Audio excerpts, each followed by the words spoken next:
Hey, what's up? Welcome back to another episode of Kanode Knows, brought to you by DIGBMX. On this week's episode, we got Trevor Sigloch.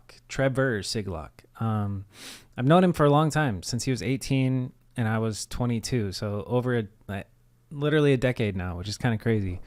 We caught up on everything. I want to shout out his podcast, so after you finish watching this one, go listen to theirs, Pocket Air, with LaShawn, Eddie, and Trevor. Trevor's dope. He's got a really, you could tell he knows what he's doing, and it was good to talk to him. He's well-rounded, and we didn't just talk about BMX. It's not like, so how'd you start riding? It's a lot more than that. Hope you enjoy it. Before we get into it, let's plug rarsuperfoods.com, rarlife.com. Use the promo code Kanode to get 15% off. Basically, it's like a green superfood that you put in a mason jar. This is what I do. I put it in a mason jar. Fill it with water, and then I put the top on and shake it, and then chug it down. It doesn't taste that great, because it tastes like healthy shit. It's all the micronutrients and stuff that your body needs that you don't get from a regular diet. So if you eat like shit, but you want to be healthy, you can add raw superfoods in, and you'll be a little bit healthier, and you'll start on the path to being the healthiest version that you can be. How's that sound? All right, enough of that. Shout out to DIGBMX. Hope you guys enjoy this episode. Trevor, thanks for coming on. And without further ado, here's Trevor Sigloch. Hey, Trevor. It's good to see you. How you doing? I said that before I hit record. Oops. I'm chilling. Now we're ready. How you doing, Bob? Is it getting hot out there? Yeah, it's already it's like Game of Thrones. Winter is coming, but summer is coming. At night, it's okay now, but it's 100 during the day. It's too hot to walk the dog. Now it's either you go out at 6 a.m. or you go out at 8 p.m. There's nothing in between. Damn, already. Yeah, it flipped the switch over here pretty quick too. It was raining pretty good for a month, and then just got super hot. But where are you? I'm in Long Beach. Nice. Yeah. But I'm thinking I'm coming to Phoenix in a week or two or something. I don't know. We kind of oh, let's go, and then oh, it's already 100. I don't know. Trying to come ride some pools. I haven't been out there in a while, but I don't know. We'll see if it happens. You would be sweating in the pool. You would want to go to an actual pool with water in it. Yeah, if you go to Phoenix, you're going to be sweating, or most time if you're riding pools, it's hot anyway. True. Which is kind of your forte. What is the pool scene in BMX is a whole different genre. It's a whole different community of people that all know pools. Your homies out here in Arizona, I don't necessarily go out and film with or anything. It's a whole different world. Tell me about the riding pools world. Well, the homies in AZ, they don't even really ride anymore, but or at least as much as I know anymore, but let's shout some out. Pat, Joey Calderon, been my boy forever. Yes. He was. Damn, I haven't heard from Joey in forever, dude. Yeah, I hit him up the other day when I figured out we were gonna maybe be coming to Phoenix. But yeah, him, and then John, and then I think I've only met up with Zach James once or twice, but him, and then there's just there's that ninja guy, Ginger Ninja or something. Yeah. There's pools everywhere out there, but there's people out here that people don't even know about, the homie Stevo. He doesn't even he's kind of off the grid, kind of has Instagrams randomly, and he only rides pools, and that's it. That's it. That's what I'm saying. Has trails, has pools, and yeah, he's kind of that's all. You do it for the feeling. You have some incredible clips in your part that came out 2 months ago for Cult in pools, which is so impressive. And it's crazy. Yeah. When did you get into pools? Because do you remember how we met at Woodward?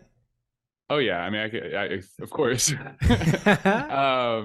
But with the pools, there was the first pool I rode was either the Paula Square, which is there's a dairy farm in Paula, which is North San Diego kind of. There was a square and then a kidney, and the kidney was one of the best pools in the world, voted one of the best pools in the world, in the 70s or whatever. Oh shit. And they the owner was super cool with it. He said, just don't party and burn it out. Everybody partied and burned it out, so they filled it in, and they're all right, you got one more left. And it was this not shitty square, but it's a square, and skaters don't really like squares because there's not corners. So it was either the Paula Square or the Canyon Lake Hotel, which is the little city that I grew up in. Yeah. and it was empty for a second, to where me and all the homies like ran over there and we're just like, oh, and like hit that thing for however long it was dry. But I don't really remember, because I think about it like sometimes where I'm like, it was one of those, Yeah. one of those squares. But yeah, that pool, and those were the first ones. And then there was a pool in Wildemar, which is like near my area, that was empty forever. It was called like, it had a bunch of names. It was called like the Hesher Bowl, or like the Clinton Keith pool, or the Barracks. But it was just like a pool that was just like, had a bunch of different phases of like, it's crazy how like pools will have phases, because it's happened a bunch of times where like you'll go to the house when it's like, you know, maybe vacant or something, and you'll ride it, and then you'll come back and it's fucking ran through with bums, or just like burned down, or like Yeah. just craziness, and then you'll ride it when there's no house and there's just still a pool. Huh. So it's Yeah. crazy with all these like phases. But there was this pool in like, you know, 20 minutes from me that lasted for 10 years, you know, and we No rode it shit. all the time. Like we'd light it up, like do all Sick. sorts of shit in there. And yeah, that pool was for sure the pool that like made me want to ride pools a lot. That was a lot of people's first pools. Like I brought Corey there, that was his first pool. And like Walsh? a bunch of people. Yeah. No shit. You took Corey Walsh Yeah. to his first pool. Yeah, he forgets, but I did. That's fucking awesome. I met him at like the BMX, the Olympics thing. They Yeah. had like in San Diego, they had like a BMX Olympics like dirt course or something, and like we went and like rode that thing, and then we went and rode a pool. Fuck yeah. That's like awesome. maybe kind of after or whatever, but that pool was there forever. It was just like there wasn't a lot of skate parks around then, so we just had this pool. That's dope. Like, it was fucking crazy good. So, like, I guess tell me your whole life story real quick. Well, first tell me about when we met, because you probably remember it better than I do. Generally, we were at Woodward. Probably because I was like in a younger stage of my partying, and you were probably just peak party. In it. Yeah, I was peak party at that point for sure. So I was probably 18, I think, because I had just been able to like go up to like the hilltop thing at Woodward. Yeah. And, yeah, there's like an exclusive club up there. Well, not even exclusive, but you just got to be 18. And I definitely did a couple of years as like a junior staff dude there, just like maintaining the dirt jumps. So that's what I was there doing, just maintaining the dirt jumps, just like staying there or I guess then I was getting paid, but like for a couple summers, like I pulled up as a camper one summer and like, you know, just did the week. Yeah. And then I was just at the trails digging, because like that's what I was always doing at that time. You know, I just like building and hitting dirt jumps and stuff like that. Yeah. So they're like, yo, you guys, you should like hit up, you know, whoever the director was or whatever, and see if they like need another hand. Maybe you can stay. So then I just like stayed for like 2 more weeks after like going there. So that was sick. Super sick. But then I think, yeah, a couple years later when we met, that was a 6th summer. They were doing all like those Woodward shootout videos. Yeah, dude, the contest. So I met a lot of people that summer, like you know, Dennis and the whole demo team, and you came with all the Sabrosa dudes and LaShawn and Wong and Kyle, and then like Simone. All the Colony dudes came through, and I met like Jason Watts when he was getting flowed by like Premium or or something, like way before nobody knew who he was, and he was like doing the craziest shit ever at the Crater, doing like bar tuck hang 5, you know, just like the craziest shit. Like, but yeah, when we met, I remember I met all you guys and just like, oh, yada yada, you guys are all here. And I remember the first thing I shot was like, yo, I got a bong, you guys should come like hang out. And LaShawn's like, yeah, dude, come hang out. And I was like, yeah, I can't wait to bring my bong. I remember we broke a piece of furniture in our room when we were staying there. Yeah, LaShawn still has it. Kyle put his elbow through a whole 6-layered dresser or something. Nice. LaShawn still has it, dude? LaShawn still has it, I'm pretty sure, because I'm pretty sure Simo like tagged it or something. That's fucking awesome. That's a memory. Yeah, that's a piece of memory. I swear he still has it. Yeah. Yeah. And then you were just young and able to crank arm really good. Like you got a guest clip in our edit, which was super sick. And I forget the homie Trev is what I put you in there. Homie Trev, yeah, that's why you guys won for sure. Yeah. Yeah, I mean, I guess I was doing crank arms then. I kind of like, when I was at Woodward, I just like, rode trails, and like obviously was a Woodward kid at one point, you know, like was doing like front flips and tricks and stuff like that. But then when was that point? Let's talk about that a little bit more, because I think there's a lot, like a lot of top riders were once that kid, and then they just kind of like turn into an artist. No, you froze, dude. Oh, Pause. Ooh. Uh, Not sure where we got cut off there, but I think every rider goes through their like phase of being a Woodward kid or a skate park kid where you just want to learn everything. Like you're young, hungry, Everything's a and phase. Everyone goes through phases. yeah. Like Then you develop when, into an artist. yeah, like when, so basically, like when I started riding bikes, like actually riding a bike, like I was hitting little dirt jumps in my backyard when I was like 4 or 5. You No know, like so shit. I've been like Cool. riding like forever. Yeah. But like when, when does it, like in middle school, when you start like doing no footer? I remember I pulled up to like 6th grade and like looked Yeah. at the bike rack and I was like, oh shit, they got small sprockets. And like the C is all chase hawked out, like everyone's fully Yeah. slammed, fully up. What else was going on That was a then? good Like era. What year would you say this is? Middle school. '06.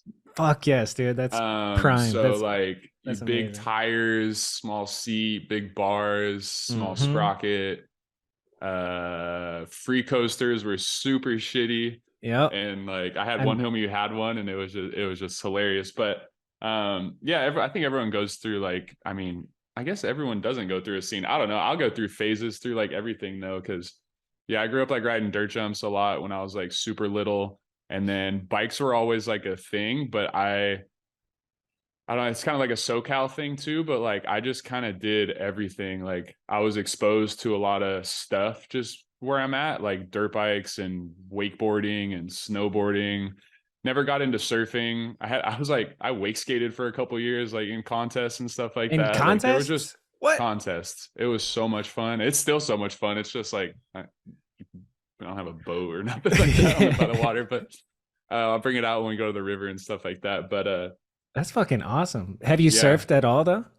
Yeah, You I've had to have surfed. tried it, right? Yeah. It's fun. Yeah, it's cool. I like had a surfboard for a couple months. I got it at a thrift store and I think I used it like once or twice and then I just fucking Yeah, got rid fuck of it. it. It was like a Yeah. little foamy one or whatever. But yeah, I'm not a big fan of like the water. It's super cold and like your Yeah. nipples just freeze off and It hurts when you hit it. good. Yeah, you got to go like fight all these fools to like get to drop in and then I don't even know how to drop in.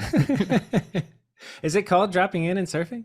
I don't fucking know. I don't know either. It could might as well be. Yeah, but surfing's cool. But yeah, I just kind of did a lot of stuff and I still do, like bikes have never, I go through like, I'm pretty seasonal too. Like right now, like, especially right when I put out this like last video part, it was raining a lot. So like I didn't ride for like a while. Like I was riding my dirt bike because when it rains, like the hills are just super green and wet and the dirt's all soft and you could go build and Sick. stuff like that. Yeah. So like I was so split between like, fuck, like I need to go film these like 2 clips, but like I was dropping everything I had to just go to the hills, like Nice. everything. I was like not working, just going to the hills.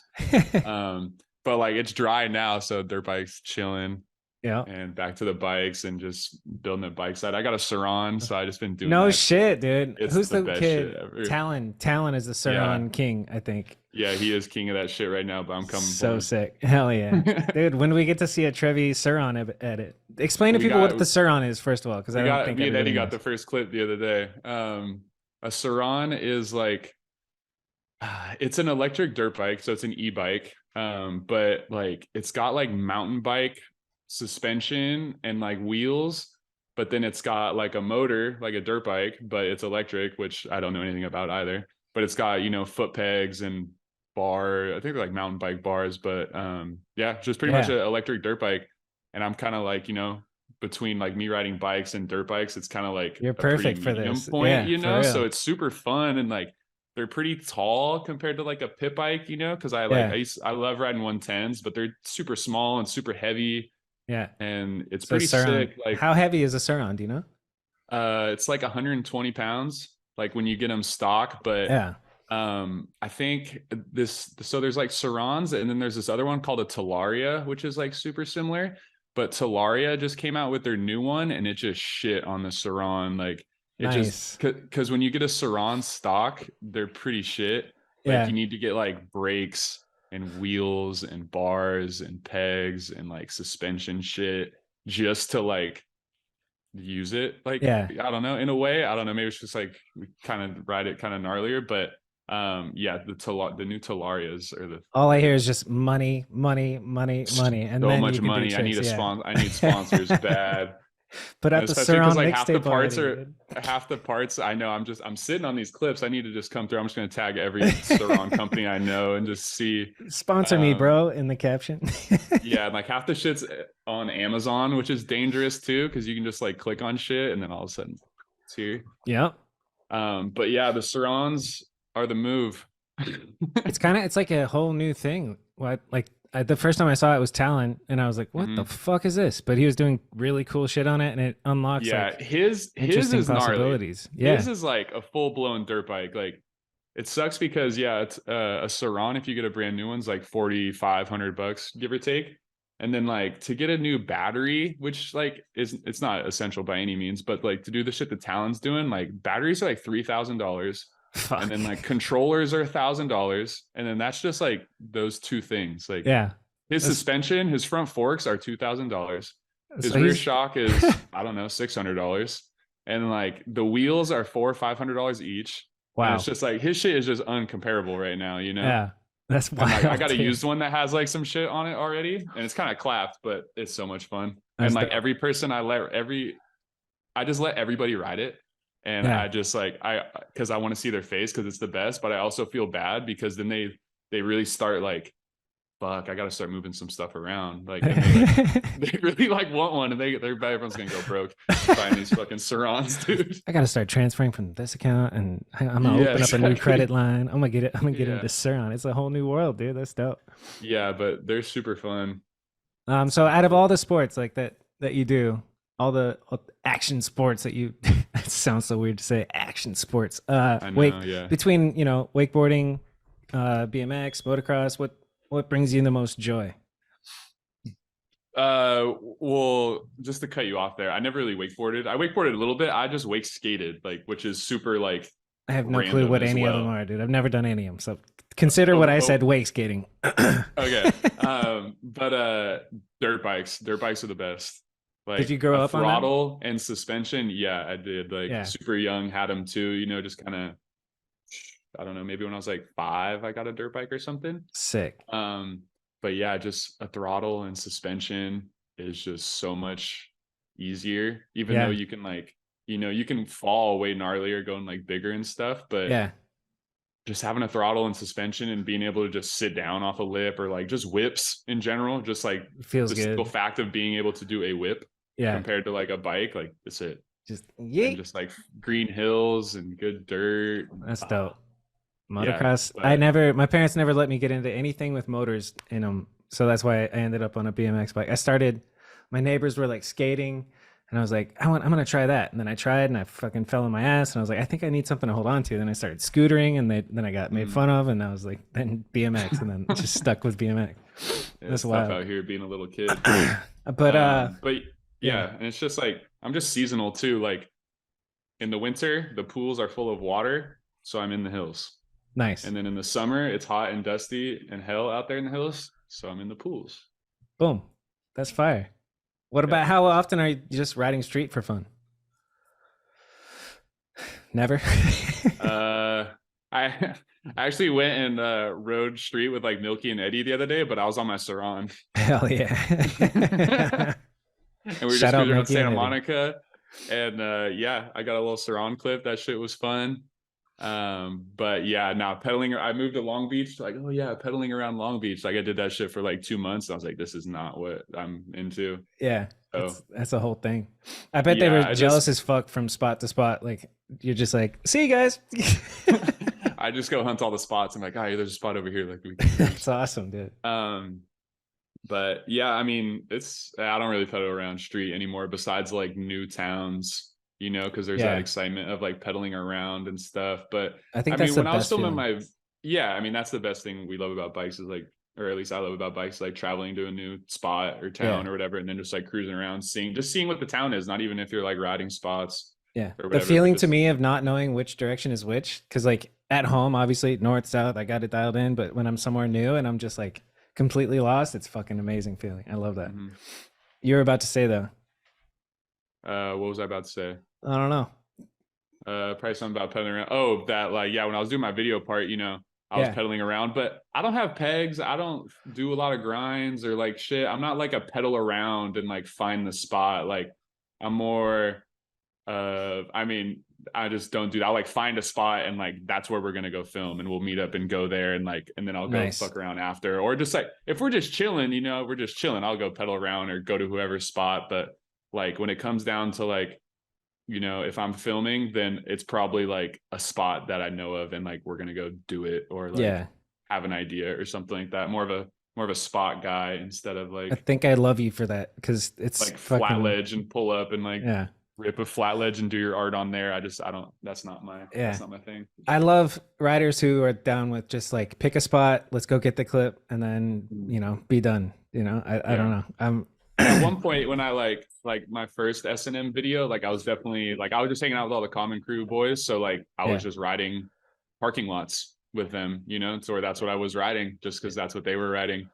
And yeah, but yeah, I definitely like riding transition shit more. dude. The common crew guys, like I remember when they were just like little babies, and then now all of a sudden they're fucking adults and killing it and sponsored by everybody. They're all over the place. Mhm. Like they are the Yep. industry.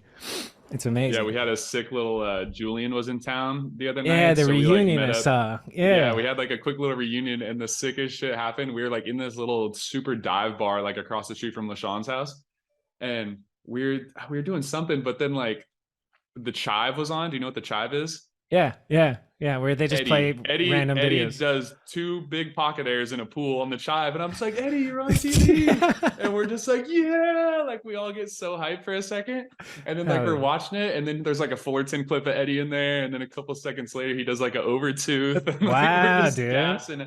we're just gassing it at the bar. It was so sick, Some but girls that come was up cool to to him see like, "Was everybody. that you on TV for real?" Yeah.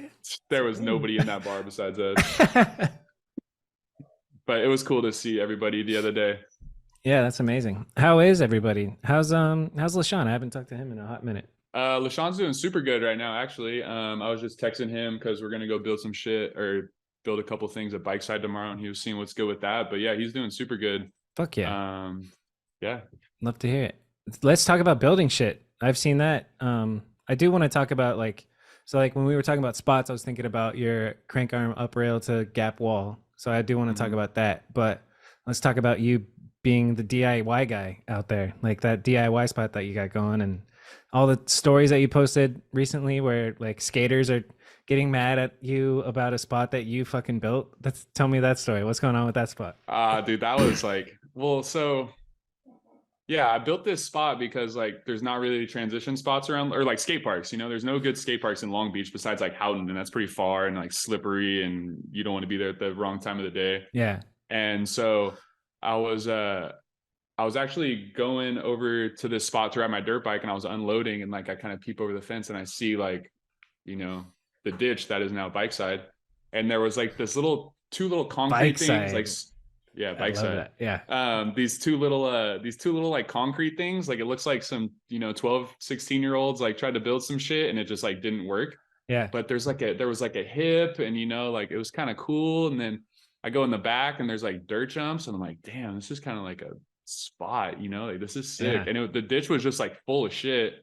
But yeah, I just wanted to build a spot, or no, I didn't even want to build a spot. I just found the spot, and I'm like, this has to be built at. Yeah. Like Yeah. I wasn't like I'm looking for a It found DIY you. to go Yeah. fucking commit my next year and a half to 2 years, because it's literally like I don't even really ride that like often. I just Yeah. go build a Bike Side or go like fuck around there. You're a construction worker for fun, dude. Yeah, construction worker for money, and then I just go do it for free after too. Oh no shit, that's what you do for work, yeah?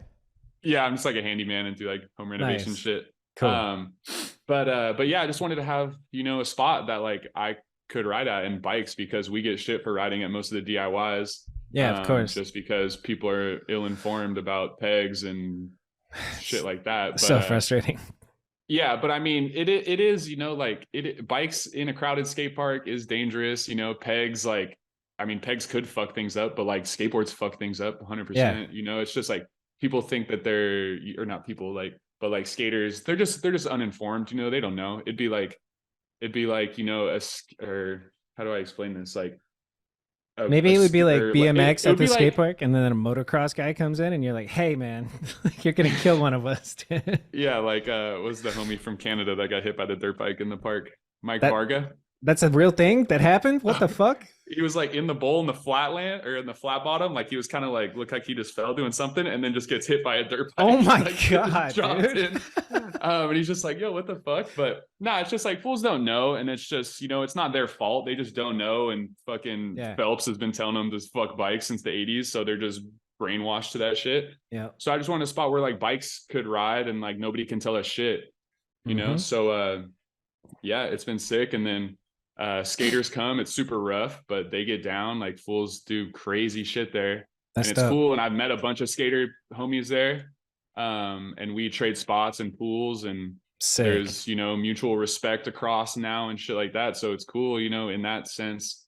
But then yeah, with the whole that skater that claimed he built the spot that me and the other homie built was pretty funny. So we built like this, there's like a jersey barrier like in the convention center parking lot, like the Long Beach Convention Center.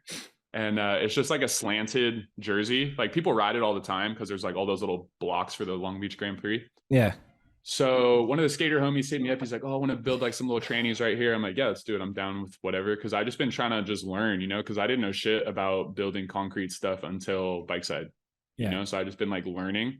So me and him went and did that. And like, we knew that once we posted anything about it, that it would get like blown out because you can see like the big, like You just know where it Capitol is. Records looking Yeah. building in the back. And like everyone knows where it is. Yeah. So yeah. But once we built it, I actually went over there with Reed and LaShawn, and we're riding it for like the first time, like having like a super sick session. And this dude comes up and he's just like, yo, how'd you guys find out about the spot? And I'm like, what are you talking about? He's like, I built this spot. I'm like, Oh, did you? that's crazy that you're saying that you built this. He's like, why is that? I'm like, because I built this. And he just like, just gets all like back. And like LaShawn and the Reed are just like fucking dead already. They're just like dude. walking away. They're like, you got this, Trev. Like, no worries. Like, this dude already like feels bad, And I was like, yeah, dude, like, that's pretty insane that you're coming over here telling me like that you built this when I did. And he was like, I was just coming over here to make sure you guys weren't like fucking it up with your pegs. I'm like, fool, you have nothing to do with this spot. Like, I built this. I could do whatever I want. Everybody here can do whatever they want. Like, what a compulsive liar. That is absolute insanity. Like he's got mental issues. Yeah. And I guess he like, and it comes down to like skaters claim a lot of shit. Like they take a lot of ownership in like this being like our spot, like right, yeah. everybody's spot. And most likely it's nobody's fucking spot. It's probably someone's property. Like, yep.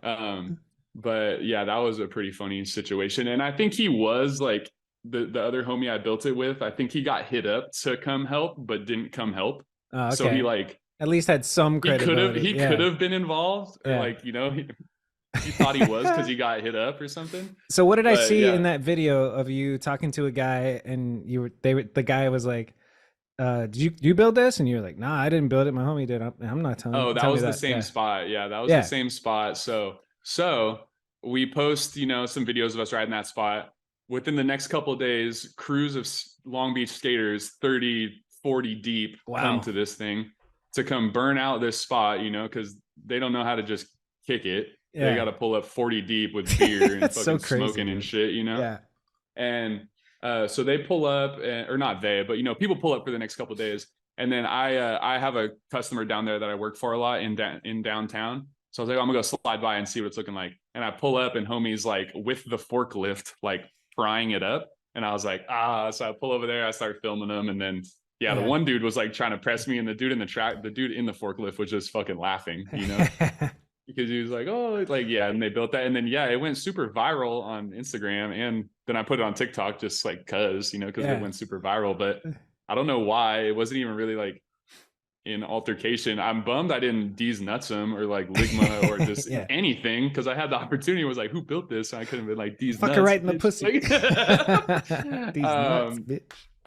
But like, people were just fighting in the comments. Like, you go in the comments and people are just like, oh, that's the Long Beach fucking convention center. It's like, no shit. And then Or it's skaters like, start arguing with bikers, and then all of a yeah, or sudden you just get the people most like, you engagement. guys have nothing better to do than destroy property. And it was just like, I Ugh. think that's maybe what was just feeding the Yeah. algorithm of just like Yeah. it going up. Anger. Dude, it's kind of Um, crazy how well anger does on social media. Like something that triggers people is just gonna blow up. It's fucking wild. yeah. And like it was honestly like annoying, like Yeah. having it. And I'm pissed. I should have put it on like my personal one because I was like getting real money at the time, or reels money. Yeah. And I wasn't, or not that I, did on the other one, but like I should have got some money off it. I should have posted it on mine. Yeah, but for real. it was hell getting notifications for like months. Ding ding ding ding ding ding ding ding. Well, it ain't dinging me, but just like fuck. Still, like, you just yeah. gotta click on it so it goes away, you Right, know, and yeah. then like what are they even talking about? Like Jesus. Dude, this morning I got added to Temwed 420 group chat with like 40 people in it, and it's Charlie Crumlish and all the weirdos, and they're all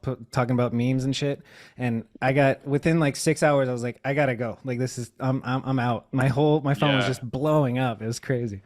Yeah, I guess I'm still in like a common group chat, and like there's a little bike side one, but none that are like, yeah, it's just It stressful. was being in a group chat absurd. and, Like every 1 dude, it's minute, there's hectic, or, 17 messages. I'm like, I can't do this, dude. This is too much. yeah, I'm glad to not be in any. Let's talk about your Yes. Reels shit, because I don't think I've ever done the Reels bonus thing. I think I did it for my boss, but I don't know shit about it. What was like the most Nobody you made? nobody knows shit about it, to be honest. Like nobody knows how anybody really qualified for it.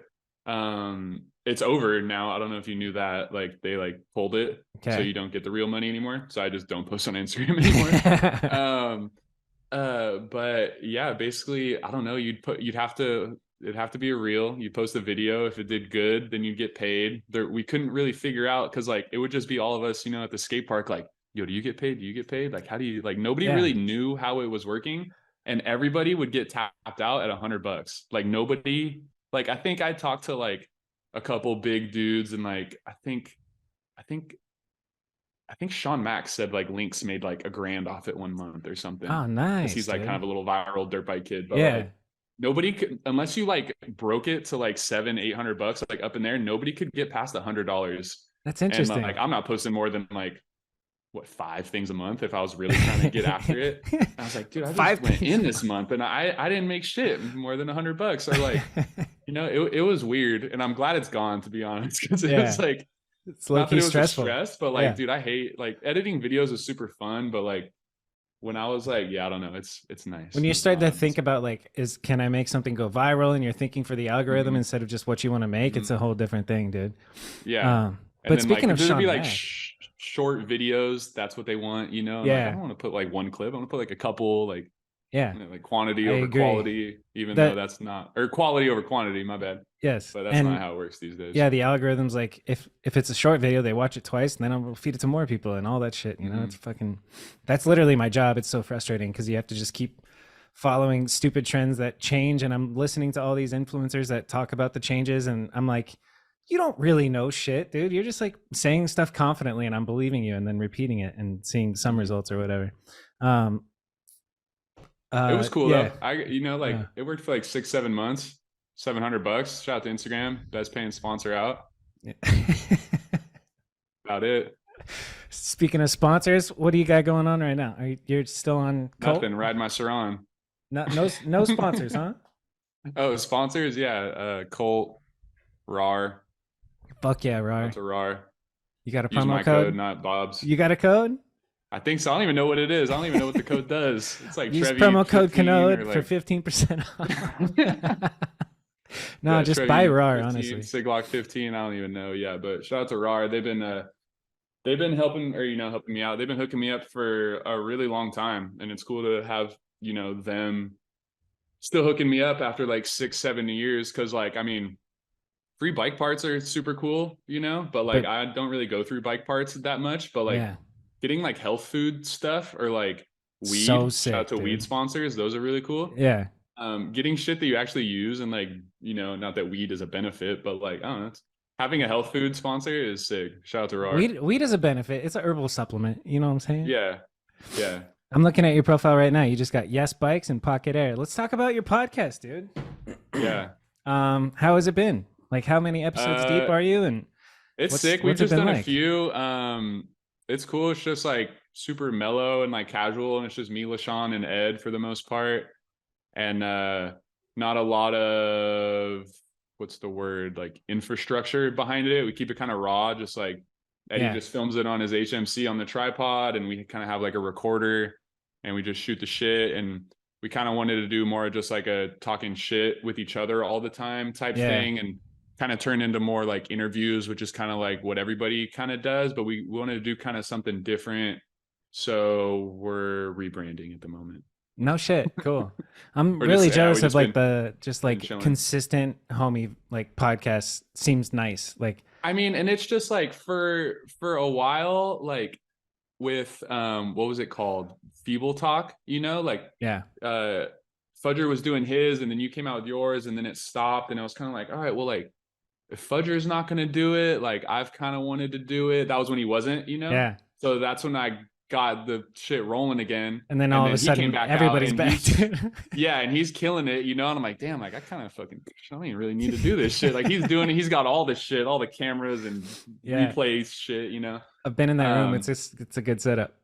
Yeah, but it's cool. And I still want to do more. And like I feel like the location we're at in Long Beach, you know, like I could just get people in here like whenever. For real. And there's something about in person that's so much better than this over the computer. Yeah. Like, yeah, this is the first time I've done one of these, but this is cool. Yeah.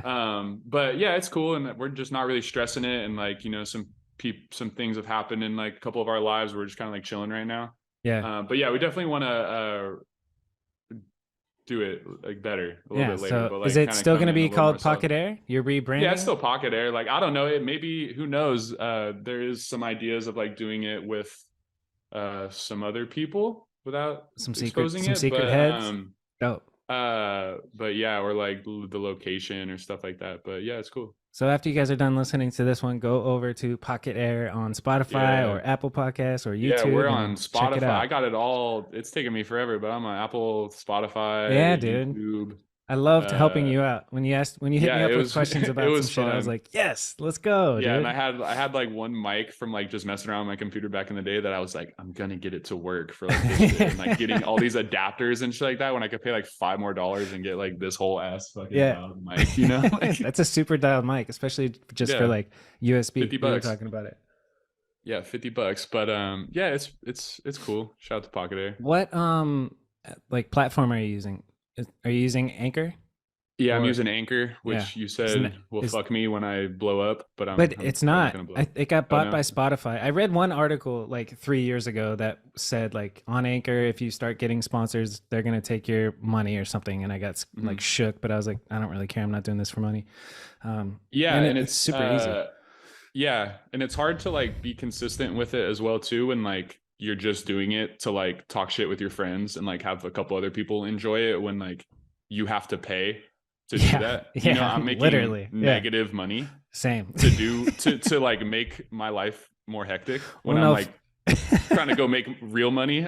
You know, it's like it's wild. I'm taking a loss to do this podcast as well. I'm full transparency, like Dig is paying me money, but every penny that they give me is going to editors to make those clips, because I was spending Sunday from like 9 a.m. until 9 p.m. like working on the podcast, and I was like, I cannot do this, dude. I'd rather go broke than like have my Sundays gone forever. Yeah, and shout out to Ed for editing all the podcasts. He like films, you know, he'll pull up and film and then like chop it up. And then it's not easy. It's not, I mean, I guess it's easy, but it's just tedious, dude. Like to go through and actually make sure.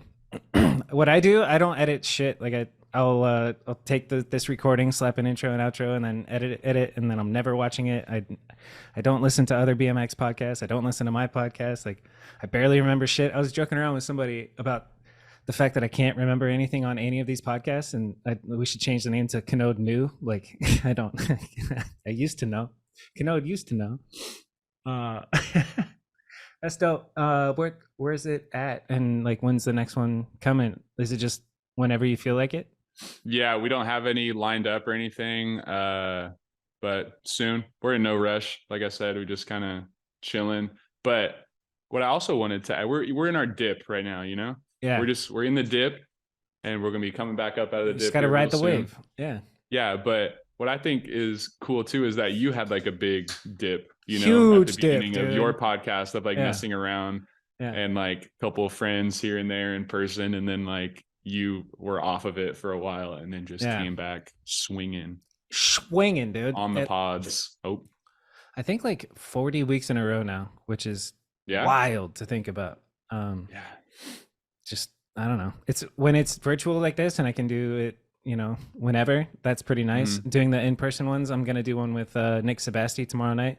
In person, Nice. that can get hectic. If I had to do an in-person one every week, I'd be burnt out. But this Mhm. is maintainable, and I love it because I'm like, I don't know. I felt like I was drifting away from BMX a little bit, like just getting lost in the real estate world and content creation and barely riding, barely filming BMX, and I don't know. Once something hit me, and I got motivated to do a podcast. I forget who it was that was like the first one that I got back with. I think it was Daryl Taco. I hit him up on Instagram and I was like, "You wouldn't want to do a podcast, would you?" And he was like the first one that brought this new wave back. And then shout out to Wes McGrath because he hit me up on Instagram and he's like, "Hey, Will from Dig wants to talk to you." And I was like, "Word? Why?" He's like, "About the podcast." And I was like, "Okay, cool." And we had a little Google Meet, and Fred Murray and Will Smith are so sick. I keep telling them like, "You got to come on the podcast, guys. Like, it's about your turn, you know." Mhm. Those dudes are legends. You know Will Smith and Fred Murray? I do not know Will Smith. That's not really ringing a bell, but I definitely have hung out with Fred in the bleachers at Simple Session, Nice. Fuck just yeah. talking shit, like Hell crazy yeah. amounts of shit on everybody. God, And that I'm was so super jealous you've fun. gone to Simple Session. What's it like at Simple Session? It's like you're a rock star.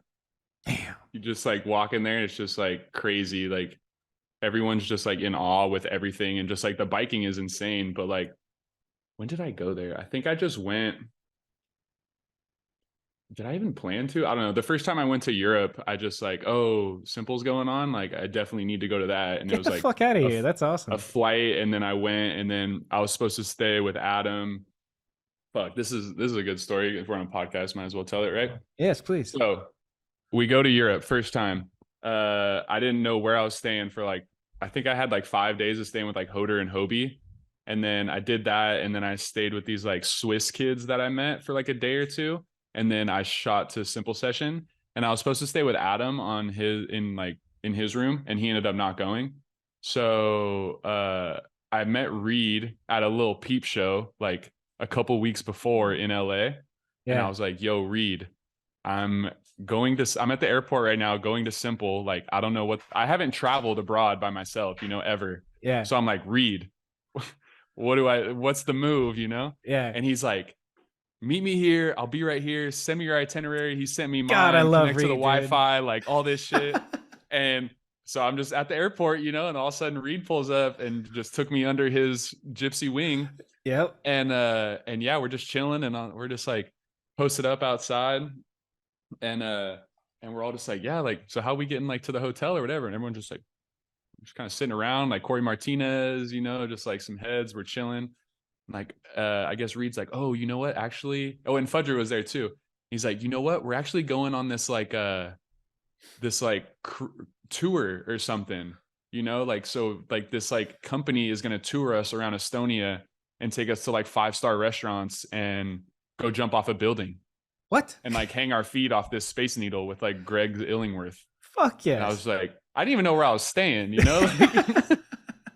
And so we just like get on this like short, like this little shuttle bus, and yeah, then we get to this like big acoustic building, and they're like, yeah, you guys are gonna jump off it, and we're just like, what do you mean we're gonna jump off it? Like, and they're just like, well, Trevor, like, you're I was like the freshman. They're like, yeah, you're the new guy. You got to go do it. So I just like climb up this big ass acoustic building, and it was just like this fucking swing, Oh like good shit. shit. But You get all harnessed up and then you jump yeah, off crazy and harnessed up. It was swing. raining. It's like sheet metal on top, and they're just like, oh man, I wish I could just look it up on my phone. But he's just like, aim for the stairs, and I didn't know What? if it was like a bungee or like, Right, I yeah. didn't know what the fuck was about to happen. Nobody had ever done it yet. Just So saying I it in a jump off, thick and it's accent. just Aim like for the giant stairs. swing. You know what? I wonder if I could talk and look for it at the same time. It's probably not too far in the shit. But we did that and like went on some crazy beer testing thing. And then, oh, you know what? might have mixed somewhere, but the dude who picked us up from the airport, like our shuttle guy, trying to not burn him out. The shuttle guy, Yeah. we pull up and he's the weed guy. So Nice. when we pull up to the hotel, there's just a line of people outside already waiting for the weed guy, and first in line is LaShawn. And the doors of the shuttle bus open, and he's just like, yo. And we had just like, we met at Woodward like then, and then I think I came to AZ once, maybe twice or something. And he was just like, yo, what the fuck are you doing out here? Yada, yada, yada. Yeah. And then like I just stayed with Reed, I think I stayed with Reed for like a couple of days. And then LaShawn, like the rest. That's fire. Yeah, there was that. And then but Simple is super sick. I'm trying to think of what was the like original question of that we get on Simple.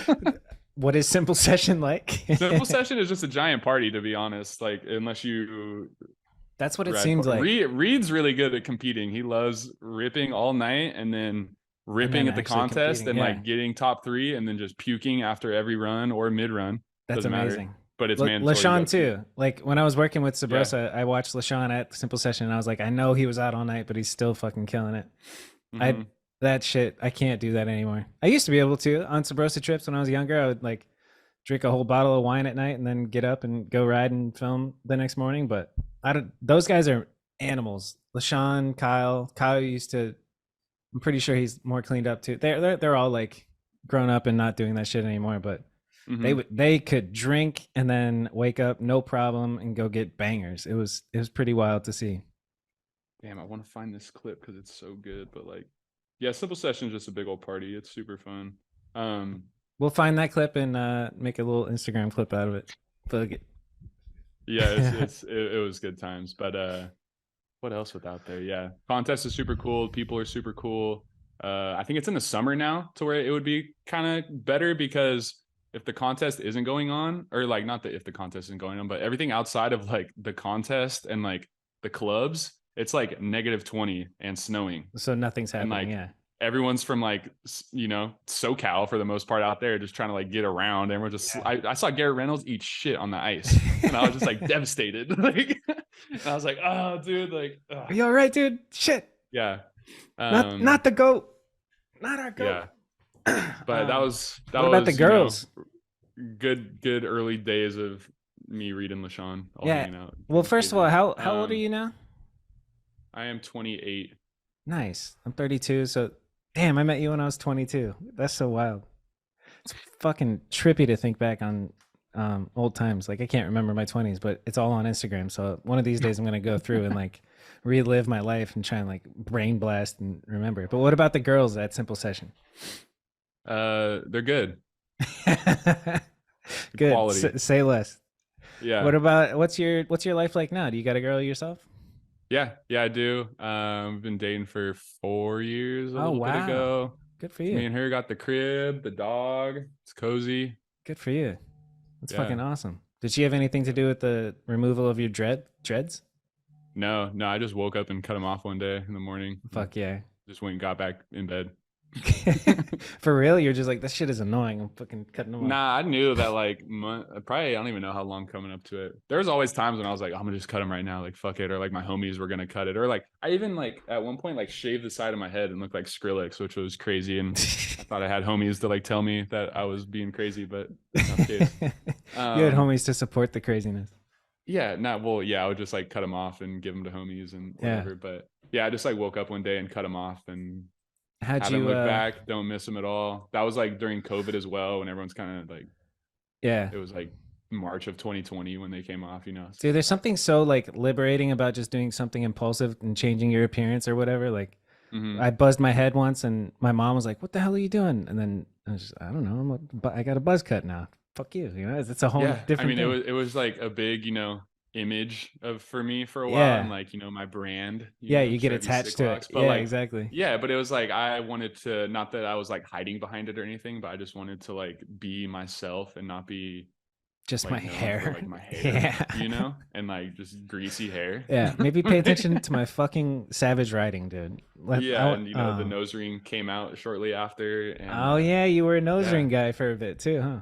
Yeah, I and it was think like, oh, Trevi with the dreads and the nose ring. Now I just I walk right by people and they don't even know. It's sick. yeah, when you were 18, dude, at Sabrosa Woodward, which I want to tell the story just on the podcast in general because I don't think I have yet, but like Mm-hmm. we showed up to that shootout in 2013 and I left my camera bag at home. Like I didn't even bring the shit to film. So like fortunately LaShawn had his camera bag and he had a VX, so we got a couple of things done the first day, but then my dad overnighted the my camera bag and everybody was pissed. Like they're like the whole team was like, "What the fuck, Bobby?" Like, and then that's when it started to be like, don't Bobby this.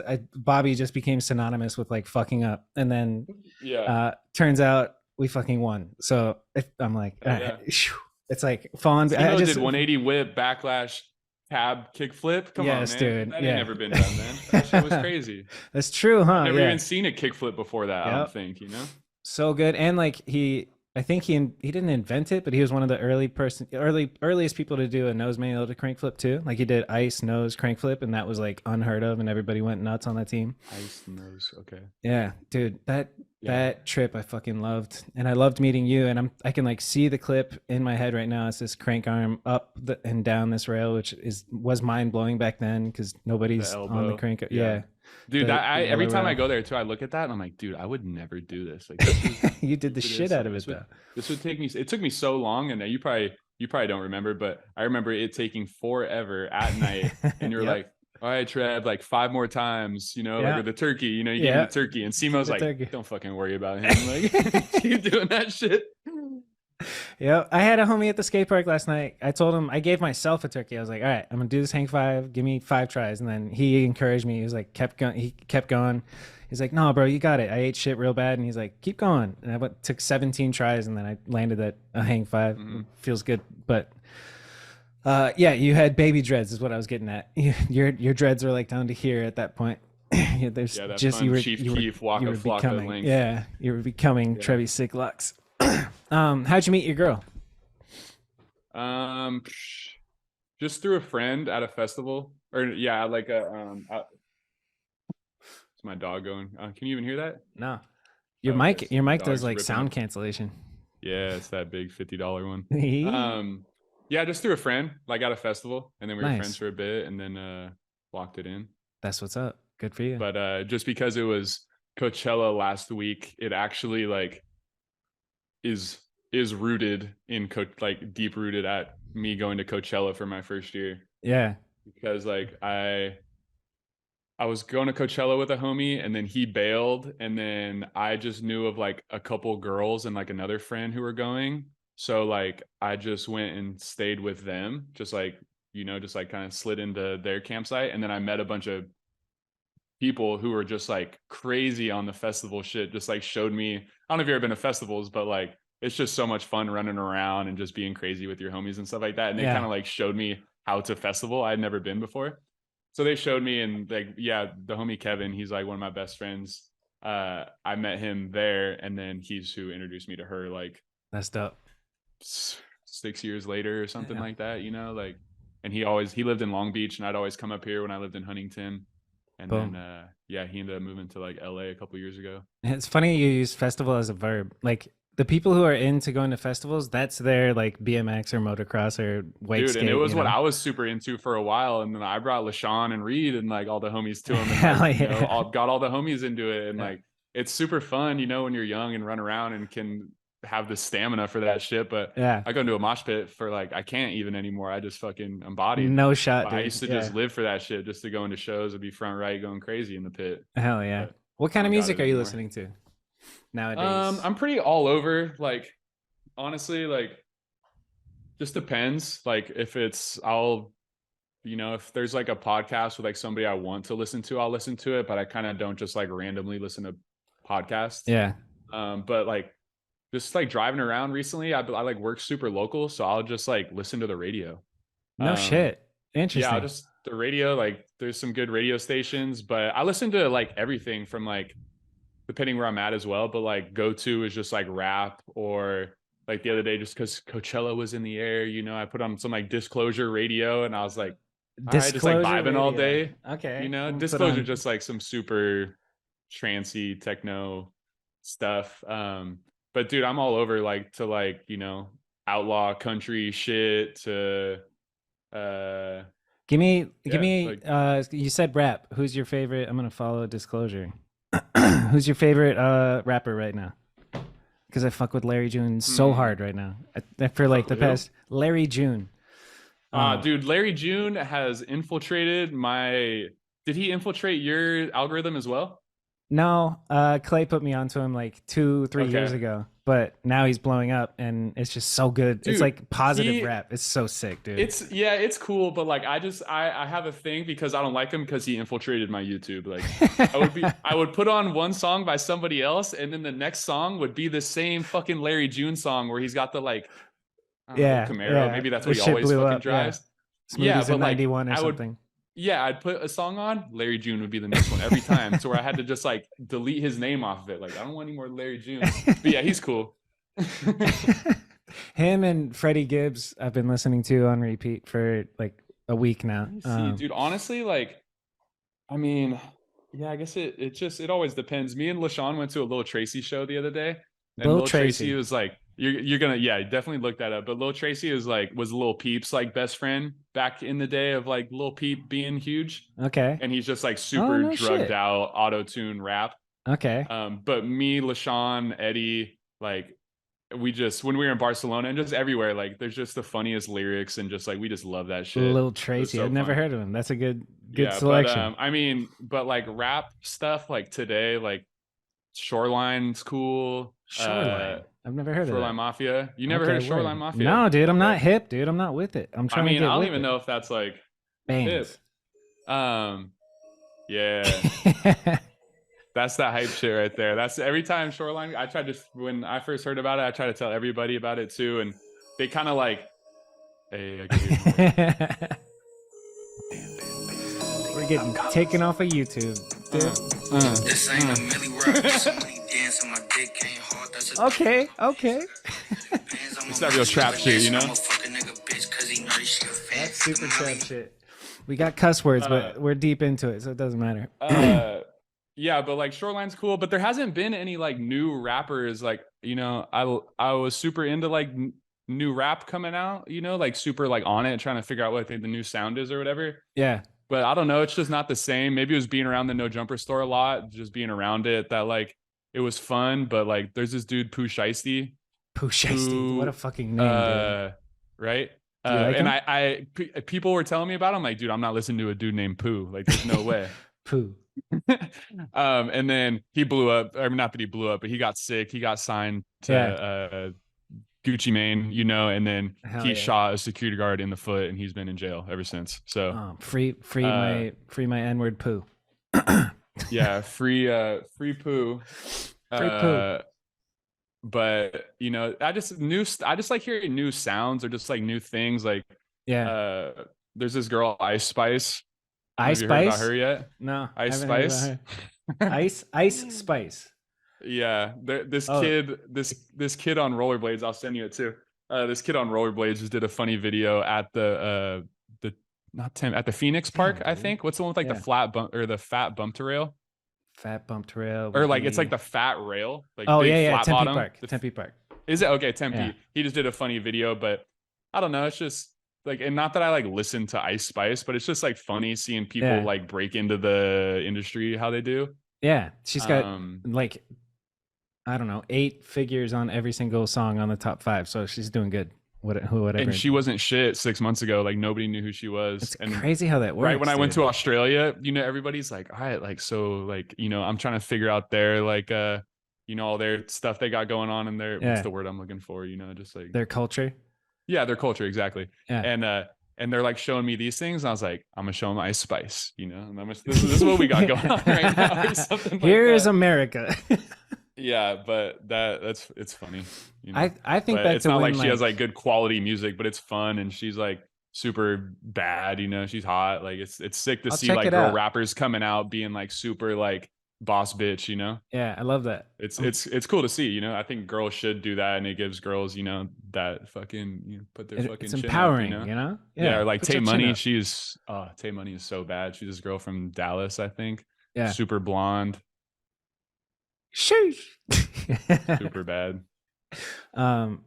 Yeah, dude. Like the evolution of music. I remember like when I made Mediocre in 2013, like Suicide Boys was like a new thing. Like nobody knew about them. I found them on Bandcamp and I was like, oh my God, this is a cool sound, and like use that kind of sound. And now that almost like went in style and already out of style, and then fucking all the rappers. So went, many like, people. emo I never rap, really got emo into Suicide rock. Boys. I never really got into Suicide Boys, but they were definitely like around, and like I got it. But it was cool to see them. Yeah, and Puya was cool. I did fuck with Puya actually. Yeah, Puya's dope. But it was cool to see them come from like not come from hardcore, but have more of that hardcore thing. And if you go to those shows, like I'd end up at some of their shows, that shit was crazy. Like those kids die for that shit, and fucking most of them are on fucking hard drugs out there, like, loving it, and it just looks gnarly. And yeah, when I'd see them, like those, it doesn't matter. But it's a whole different. They're all sober now. They're looking good. They're double flumed up or whatever on stage at Coachella, just trying to keep it together. Yep. Rest in peace, XXX Tentacion, dude. I was looking at like some of the old footage of his concerts, and it's just like a fucking, you know, a mosh pit the size of, I don't know, DMX in Europe that in the 90s. You know what I'm talking about? DMX at Woodstock 99. Yeah. Shit, you know more than I do. Woodstock 99. All right, let's go to a different genre. You mentioned dark country, or what'd you say? Something country. It's an outlaw country. It's just like, you know, like Hank Williams and like Waylon Jennings and and I know them too. I like that. It's like Sauce talked about it when he was on here, you know. It's just kind of like super country shit.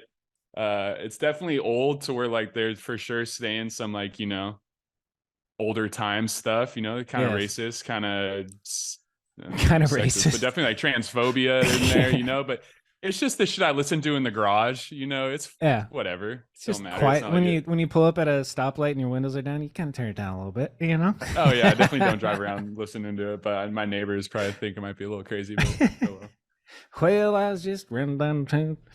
I like music's all legit over the country place. Is dope. It really is. Me too. Have you heard of Goth Babe?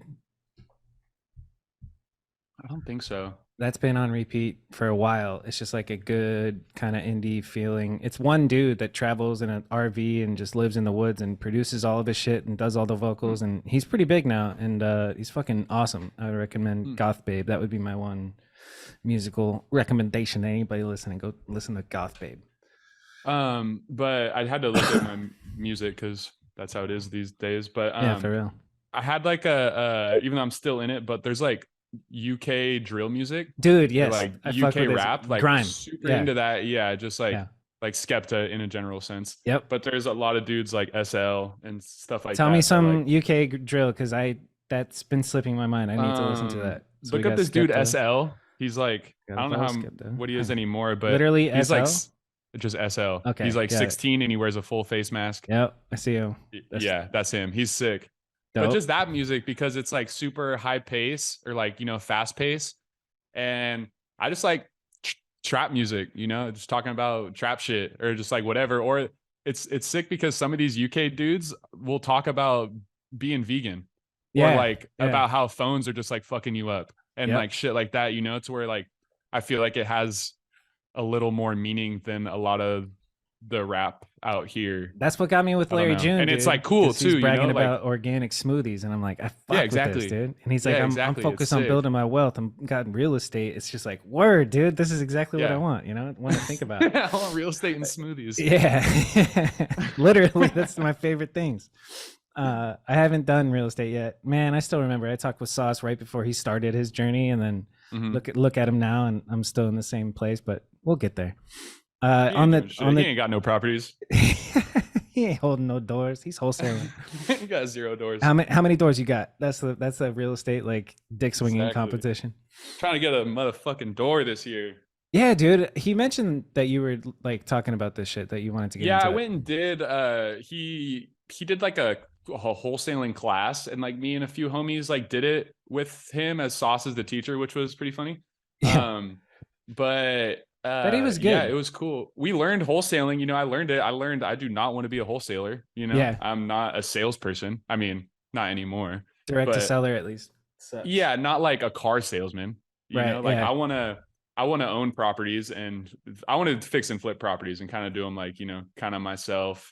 Well, not myself, because that's not the move, but like, I don't know. That's kind of why I started doing like the handyman home renovation stuff to set me up Oh, no to, shit. you know, fix a house later on to where, you Hell know, maybe yeah. we can burr a house or do whatever. So Yeah. So this is a recent thing, this construction handyman shit. not recent. I mean, I've kind of, I think when I moved to Long Beach, so it was like 4 years ago. So yeah, I mean, I think when I moved to Long Beach, I started working with Grant Germain, Yeah. who just texted me actually too, which I'm sure you haven't heard of in a while, but he I know the is name, now bro. like part owner of like an art installation company in Hollywood. Dope. So for a Good for while, him. like, and I wanted to get tools, you know, just like being whatever. I was like, oh, you know, I want power tools. I'm a man. And I should have tools.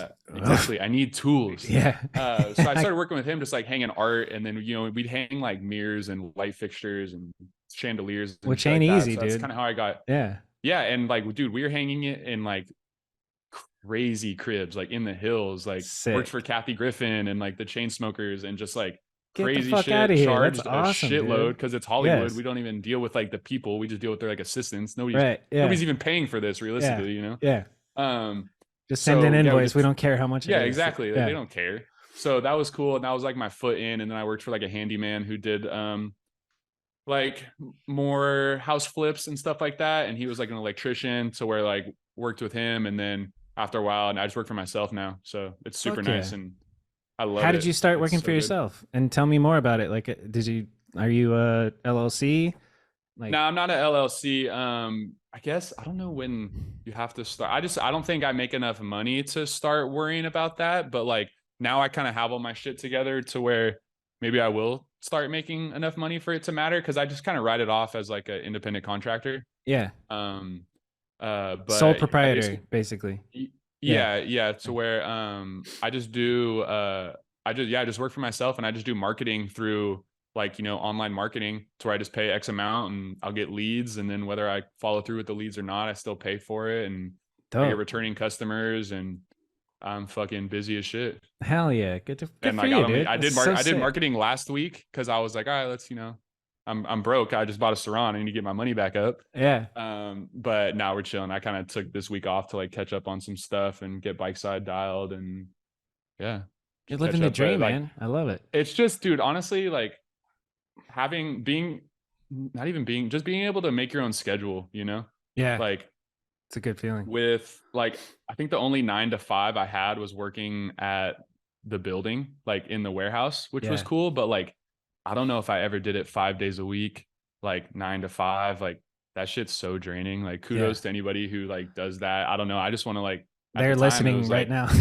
Yeah, dude. And that's where I started listening to podcasts, was right there in the warehouse with my boy Muff. Shout out to Muff if you're listening to this right now. Anything to pass the time, dude. Yeah. And like, and that's sick too. But like, you know, growing up, it was like, all right, how do we work as least as possible, you know, and like get by to where, you know, we were getting into all sorts of shit. But yeah, I don't know. 9 to 5 wasn't it for me, to where I work when I want and ride when I want. And it's not it for me either. Good. And like, you know, when you're your own boss, you could charge what you want. And good. Dude, being like when I went freelance video, like learning to not charge, I would do a day rate of $200, and then we just film as much as you want, and I'd edit it the same day and deliver it. Like it was insane. I was going from 4 a.m. literally meeting this dude at the gym at 4 a.m. to film a vlog, finish filming at 5 p.m., edit it, put it on his YouTube, and make an Instagram reel all by 7 p.m. for $200. Like, and then luckily that's how I met all these good dudes, Pace and Jamil, and the kings of the world. I helped Jamil start his YouTube channel. I helped Pace like start his YouTube channel, and now they're fucking titans that was cool in the industry. That was cool to see too, because like when I was super into like seeing what was up with wholesaling and stuff like that, like obviously I listened to the wholesale hotline because those were like the dudes, and it was very like not beginner by any means, but they had just started, you know, to where like they were still all figuring it out. And it's cool to see like you got in there, and then these fools are just They've come a the gods long of way, it. It kind of dude. seems like all of a sudden, like they're all over TV and shit like that. And it's cool to see because those dudes seem super knowledgeable and like super genuine about what they're doing.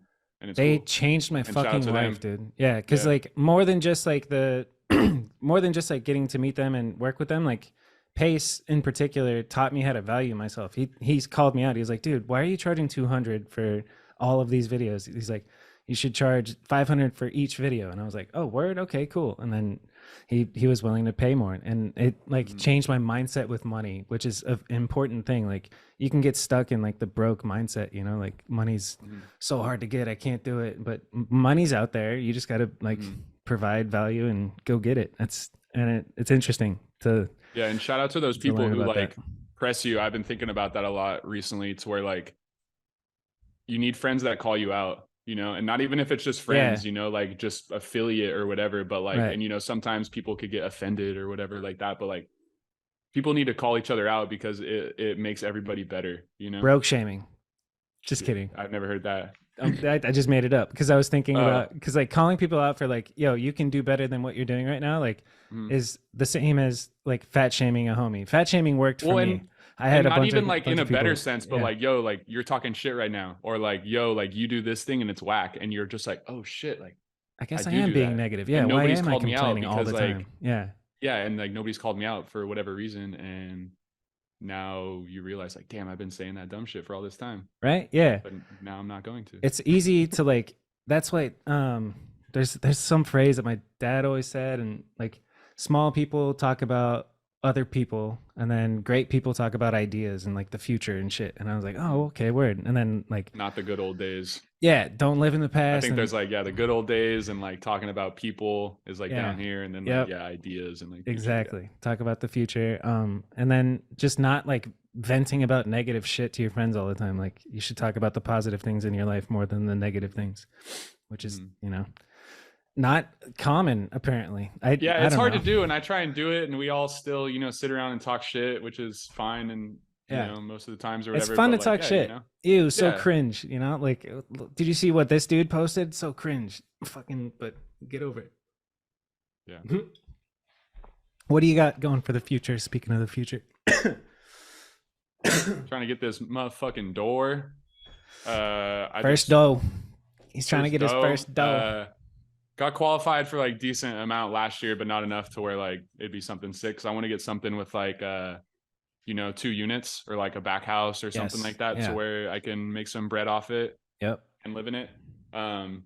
Where would you live in the back house and rent out the main house so that you can actually? I mean, that would be. I mean, that's how you make the most money. Yeah, for real. But like, it just depends on what the setup is. Like, I'd live in the back house. I'd live in fucking whatever. But I just also have a girlfriend and an 80-pound pit bull. So yeah, a little tight, that has to be a thing. But yeah, you gotta consider. I mean, we live in like a pretty. I mean, it's not small, but it's chill. I like it. Yeah, it'd probably be small for like a house, you know, if like a house is like, I think it's probably only like 800 square feet or something, but it's like pretty boxy.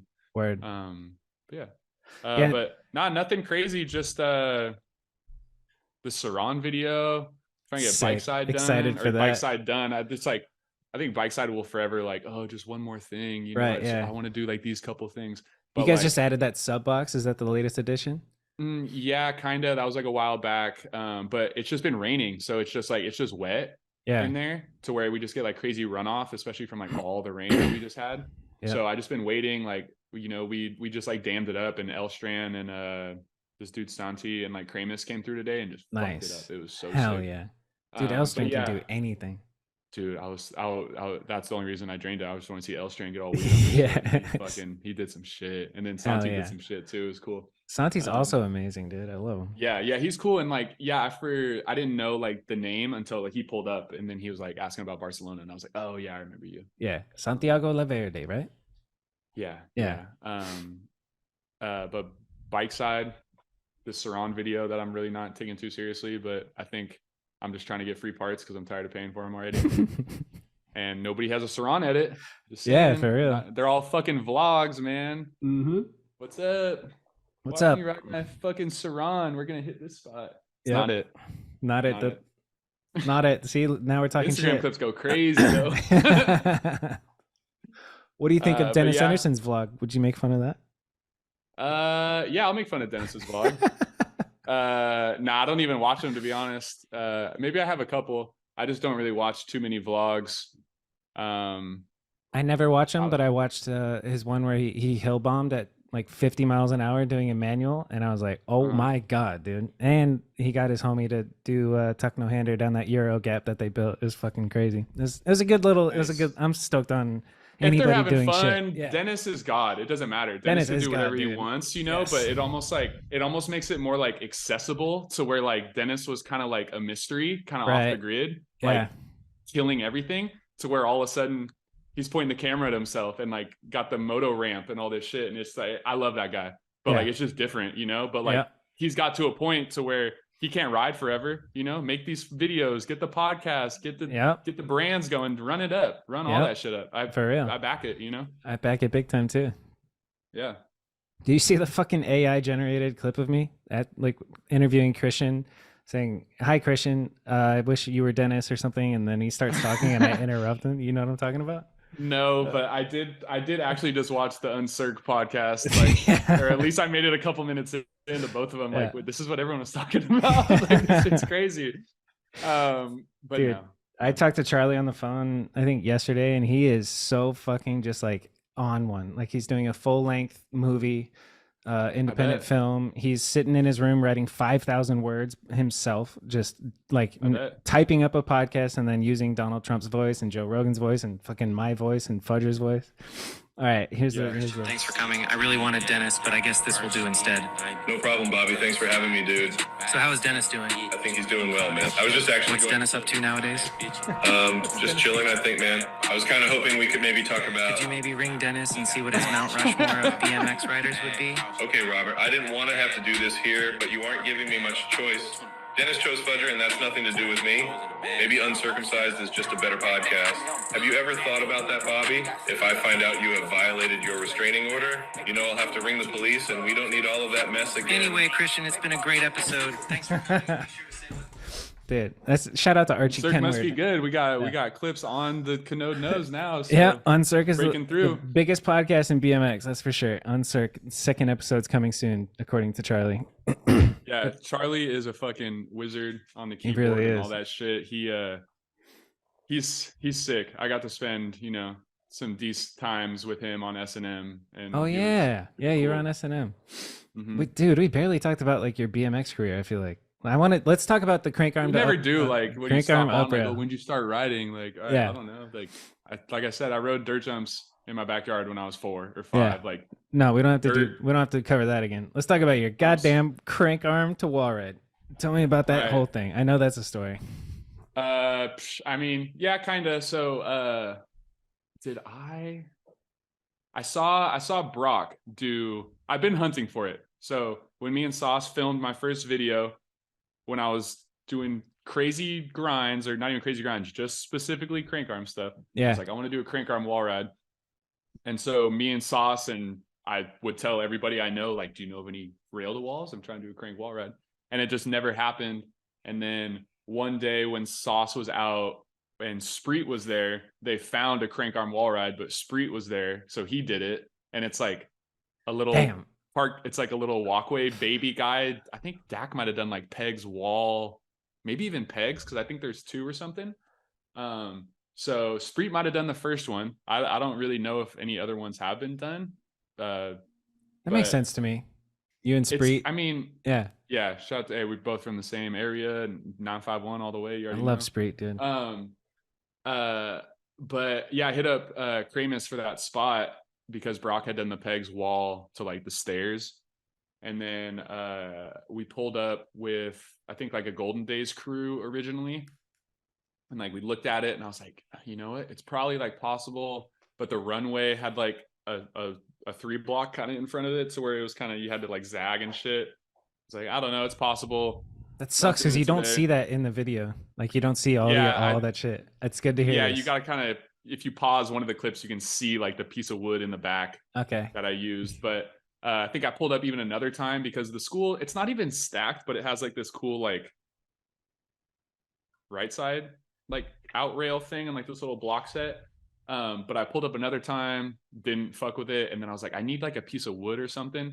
So then pulled up with the wood and then, you know, tried it for hour and a half or two, which gave is up. such a long time, dude. 15 minutes I don't feels like do an that. I hour don't do when you're that. trying I know shit. that's Yeah. how people ride too. Like I'm so lazy of a bike rider, you know, like I kind of don't do anything. I kind of just ride around. I don't know if you guys have noticed, but so like, yeah, that was just, I'm not a tech guy to where, but this was just like on the list of shit and wanted to do it. So then came back, which I've came back to a spot before and then done it, but I definitely haven't come back a second time and still didn't do it. But like pedaling at a rail, like an up rail, it fucking wears you down. Yeah. Like a lot.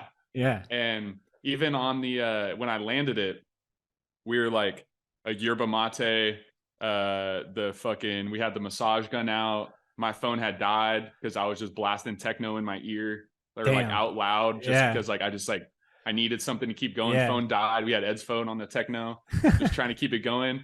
And it was like, there's just so many things that like, even though it just looks so like I don't want to say it looks effortlessly because that's weird, but like it looks like it should work, you know, just like crank wall. But dude, like I had to like lean, pop, like you have to like so many things going like, on. Yeah. And then like forever, like it was like I'd get onto the wall and then I was like, oh sick, like I'm on the wall. And then like I'd have to like pull off the wall, which was like, I don't know. I forgot. I was doing so many goddamn things that like, I don't know. And then like I'd pull off the wall and then all of a sudden I don't know. I was like, dude, I'm not going to do it again. Like I'm not going to do it. Like I was not giving up, but like, fuck dude, like I can't feel my leg. Like, and then all of a sudden it just like worked. And it was just like, Eddie's like, it worked. And it was like, yeah, you know, like it was That's cool. Fucking awesome. But yeah, that was just some bucket list shit that I've had on the list forever. It's a hell of a banger. And the clip before it too, the tail whip on the roof is also, I was like, wait, you can tail whip? That comes from your fucking Woodward days, huh?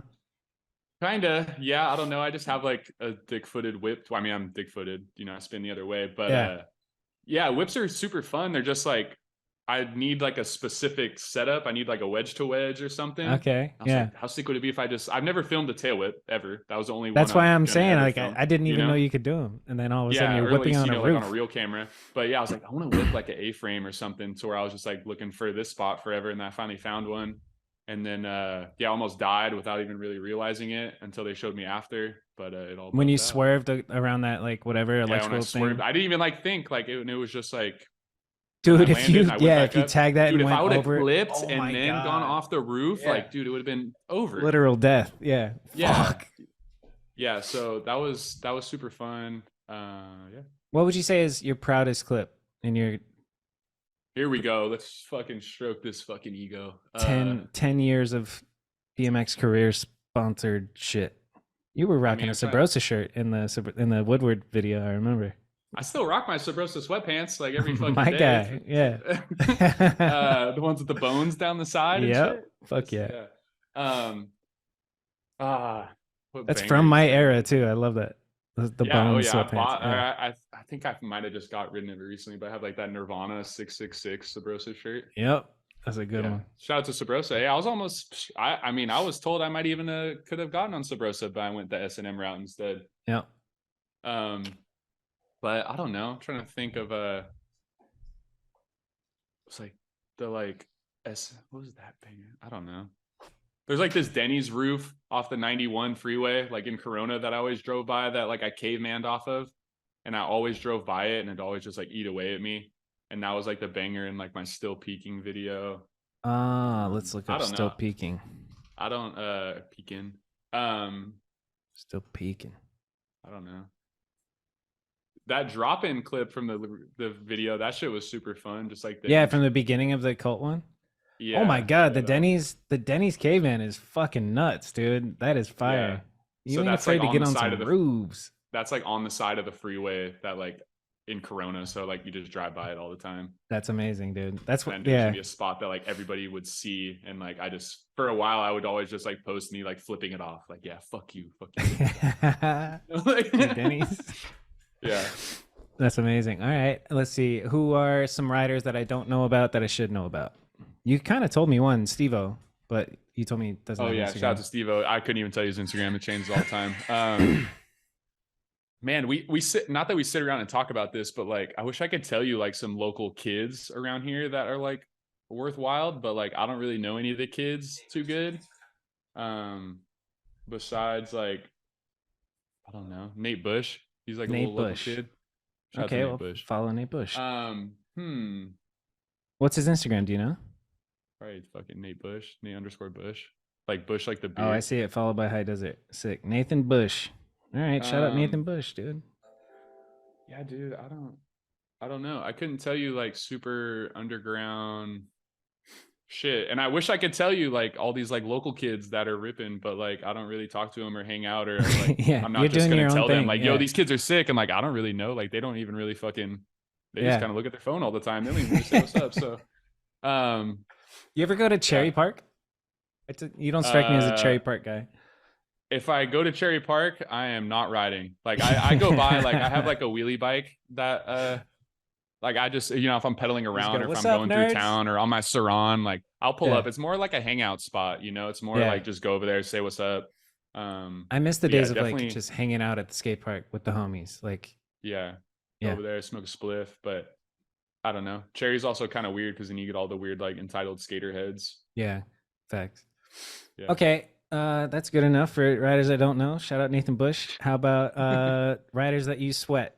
We don't have to do Mount Rushmore. Just give me a couple riders that you look up to. Who do I look up to? Is this like a influence or just like sick riders or Yeah, who are you influenced getting off the Mount Rushmore? I feel like that was your big thing. It's still the big thing, dude. It might still be coming, dude. But I do want to know, like, just who you, without putting pressure of like who's the best four of all time or whatever. But who do you? Who do you So look up to? basically, like just because I knew this question was coming too. Mhm. The big riders that like were super influential to All me. right, fuck it. growing up Let me was- ask you. Hey, Trevor, No, what's your no, Mount no. Rushmore? I know I should have hopped on at the beginning. Like, this is my Mount Rushmore. This is my message. What else? Just drop the phone. Podcast over. So Matt Priest was like, do you know who that is? Yep.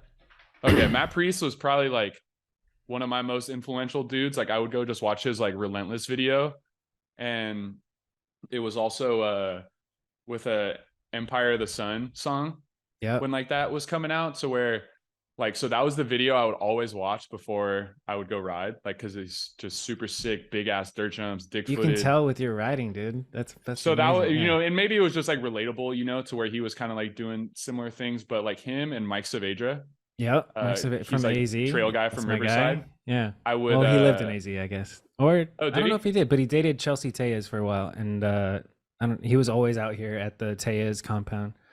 Yeah, That might so, be after your era. Anyway, go on.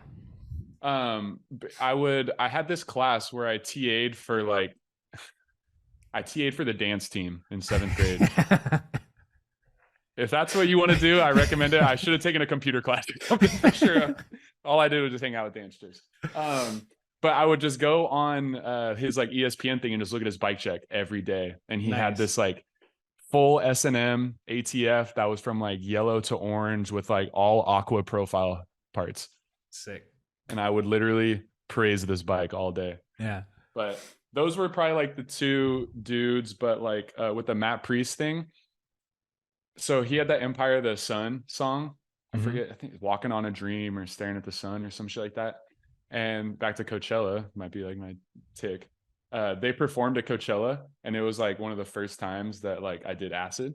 Oh shit. And- yeah. And that shit was playing, and I was like in the video, you know? Fuck like I was yeah. like him in the video. Yes, dude. And then I met him at Texas Toast, I want to say, or like something super. I ran into him at the fucking airport in London one time, like going to Barcelona, which was super random, but I think it was somewhere else. I swear it was in Austin. And I told him, and he was like, that is the sickest shit I've ever seen, man. Like, I Hell want to go to yeah. Coachella so bad. And I Yeah. was like, yeah. Like, Yeah. so that was like some cool, like, yeah, Matt Priest. shit's fucking powerful, song, dude. Just like, Yeah. Music is, especially on acid, it takes you to a Yeah. different place. Like And that shit's watching, dangerous. yeah. Chill out with the acid too. It's, you know, a bunch yeah, of kids watch this, but Yeah. Be easy. Do psychedelics in Yeah, a nice, you safe know? environment, or just don't could, do them at all. No, don't yeah, do drugs. or not. Experiment or not. You know, I definitely haven't done it in fucking forever because it's crazy. Yeah, but Um, it's inevitable. You'll like cross paths with it in your life. If we are talking to a young kid who's listening, like you'll cross Mhm. paths with shit. So just be careful and like Mhm. don't be a dipshit and do too much of something. Like dip your toe in the water if you're genuinely curious. But I think the best policy is abstinence. Like if you never know what it feels like to be on like a opiate or a fucking Xanax or whatever Opiates drugs that people are rapping about, opiates ain't it. They ain't it. They ain't it. And it's I feel like with the bad path. with the growing mushroom trend, I feel like people or kids, you know, like kids will probably. I mean, shit. There's like mushroom pills. Imagine if like Like I'm gonna do like when I was little, I was afraid to eat mushrhrooms because they sucked. Like they just taste like dirt. They did taste like, bad. Just eat a pill. Like, oh, it's way sicker. Yeah, I have some capsules, and microdosing is big in like business. That's what I mean. Like, so kids can like ease into it. This sounds awful. We're just talking about kids getting on drugs. That's fucking. No, in general though, like drugs have changed a lot. Like it's so crazy in my little lifetime, from like being 16 to now. Like it went from buying weed from a sketchy dude in the side of the road and in a truck, and you don't know where the weed came from, to now you walk into a superstore and you can get whatever weed you want, and it's all legal. And Apple store looking places too. Yeah, Apple store ass looking places. And then ketamine, which is like a horse tranquilizer and a rave drug, is now used as a therapeutic for depression with like prescribed doctors. Like they do intravenous ketamine therapy, which I'm doing in a couple of weeks, which is wild. I actually, when I was working for the art company, I hung a bunch of plaques in a ketamine clinic, and it was all drawings of little children saying, "I love ketamine." What the fuck? Yeah, like crayon drawings of kids saying ketamine saved my life and I love ketamine. Wow. It was pretty. That's interesting. I've never thought about like the effect, like maybe you have a depressed kid and you give them ketamine therapy and it works. I looked into it once. I learned like ketamine actually can like reprogram your neural pathways, which is like really cool. I have one of my girlfriend's friend, like she's prescribed it and she could like bring it on flights and like shit like that. Yeah, things have changed. That's what I'm saying. It's wild. Yeah, it's also pretty fucking lit. Yeah. Drug too. Yeah. So let's get back. But with other riders, when I was super little on my Woodward phase, and I looked like Dennis. Well, I'm sure you can kind of see. I had, I got the big. You do kind of resemble Dennis anymore. I can see it. Yeah. But I looked like Dennis. A lot of people didn't even know my name. They would just call me Dennis. Nice. And I had a gyro, and I wore Nike 6.0s and hella knee pads and shit. That's Dennis from that was era. Definitely Yeah. like, I mean, I think a lot of people can just say that Dennis is a god. Dennis and Garrett are like the gods. Yep. But Dennis was definitely a big influence in like my riding when I was little. And fuck yeah. He gave me a frame when I was like, that was probably the frame. That was the frame I was riding in that Sabrosa video. Probably. Oh, like no shit. That's dope. Salmon specific color. Yeah. That was for sure like his hand-me-down frame that he gave me. Wow. That's special. That's fucking dope. Yeah. That's super lucky. You know how many kids across the world would like kill somebody to get Dennis Henderson's hand-me-down frame? That's awesome, dude. Woodward, man. Woodward, like that same. Maybe it was like a summer before or something, considering I already had the frame. But I think when the demo team was there, one of the Aussie homies was staying with me, and he went up to Connor Lotus and was like, "Yo, mate, like, can I get your autograph? Like, I've always wanted to come to San Diego." He's like, "Come stay on my couch." Hell yeah. And it was like, word. So then we just like went down and stayed on Dennis's couch, like, and because Connor lived with Dennis, Yeah. And so I hung out down in San Diego for a while, like when I was still living in Elsinore. And I went down there and hung out with them and that scene for a bit, and it's cool. Dude, I've only gotten to watch Dennis ride in person like once, and he was just sessioning a banger like it was nothing, and I was so fucking baffled. Like he did the banger, and it's not out yet, I don't think. I think it's with Kramus for something. And I was like, you fucking did it, clapping. And then he's like, nah, I didn't do it good enough. And he did it. It's like something that would take like somebody's all to do. And he's incredible. Okay, so that's 3, right? Matt Pierce, Mike Saavedra, Dennis Henderson. Matt Priest. What did I say? Price? Pierce or something? Pierce. My bad. I'm on too much ketamine right now. Lit on kit. Probably like Trey Jones on like some pegless stuff. Yeah. That was kind of like, he was doing a lot of cool crank arm stuff when I didn't really like.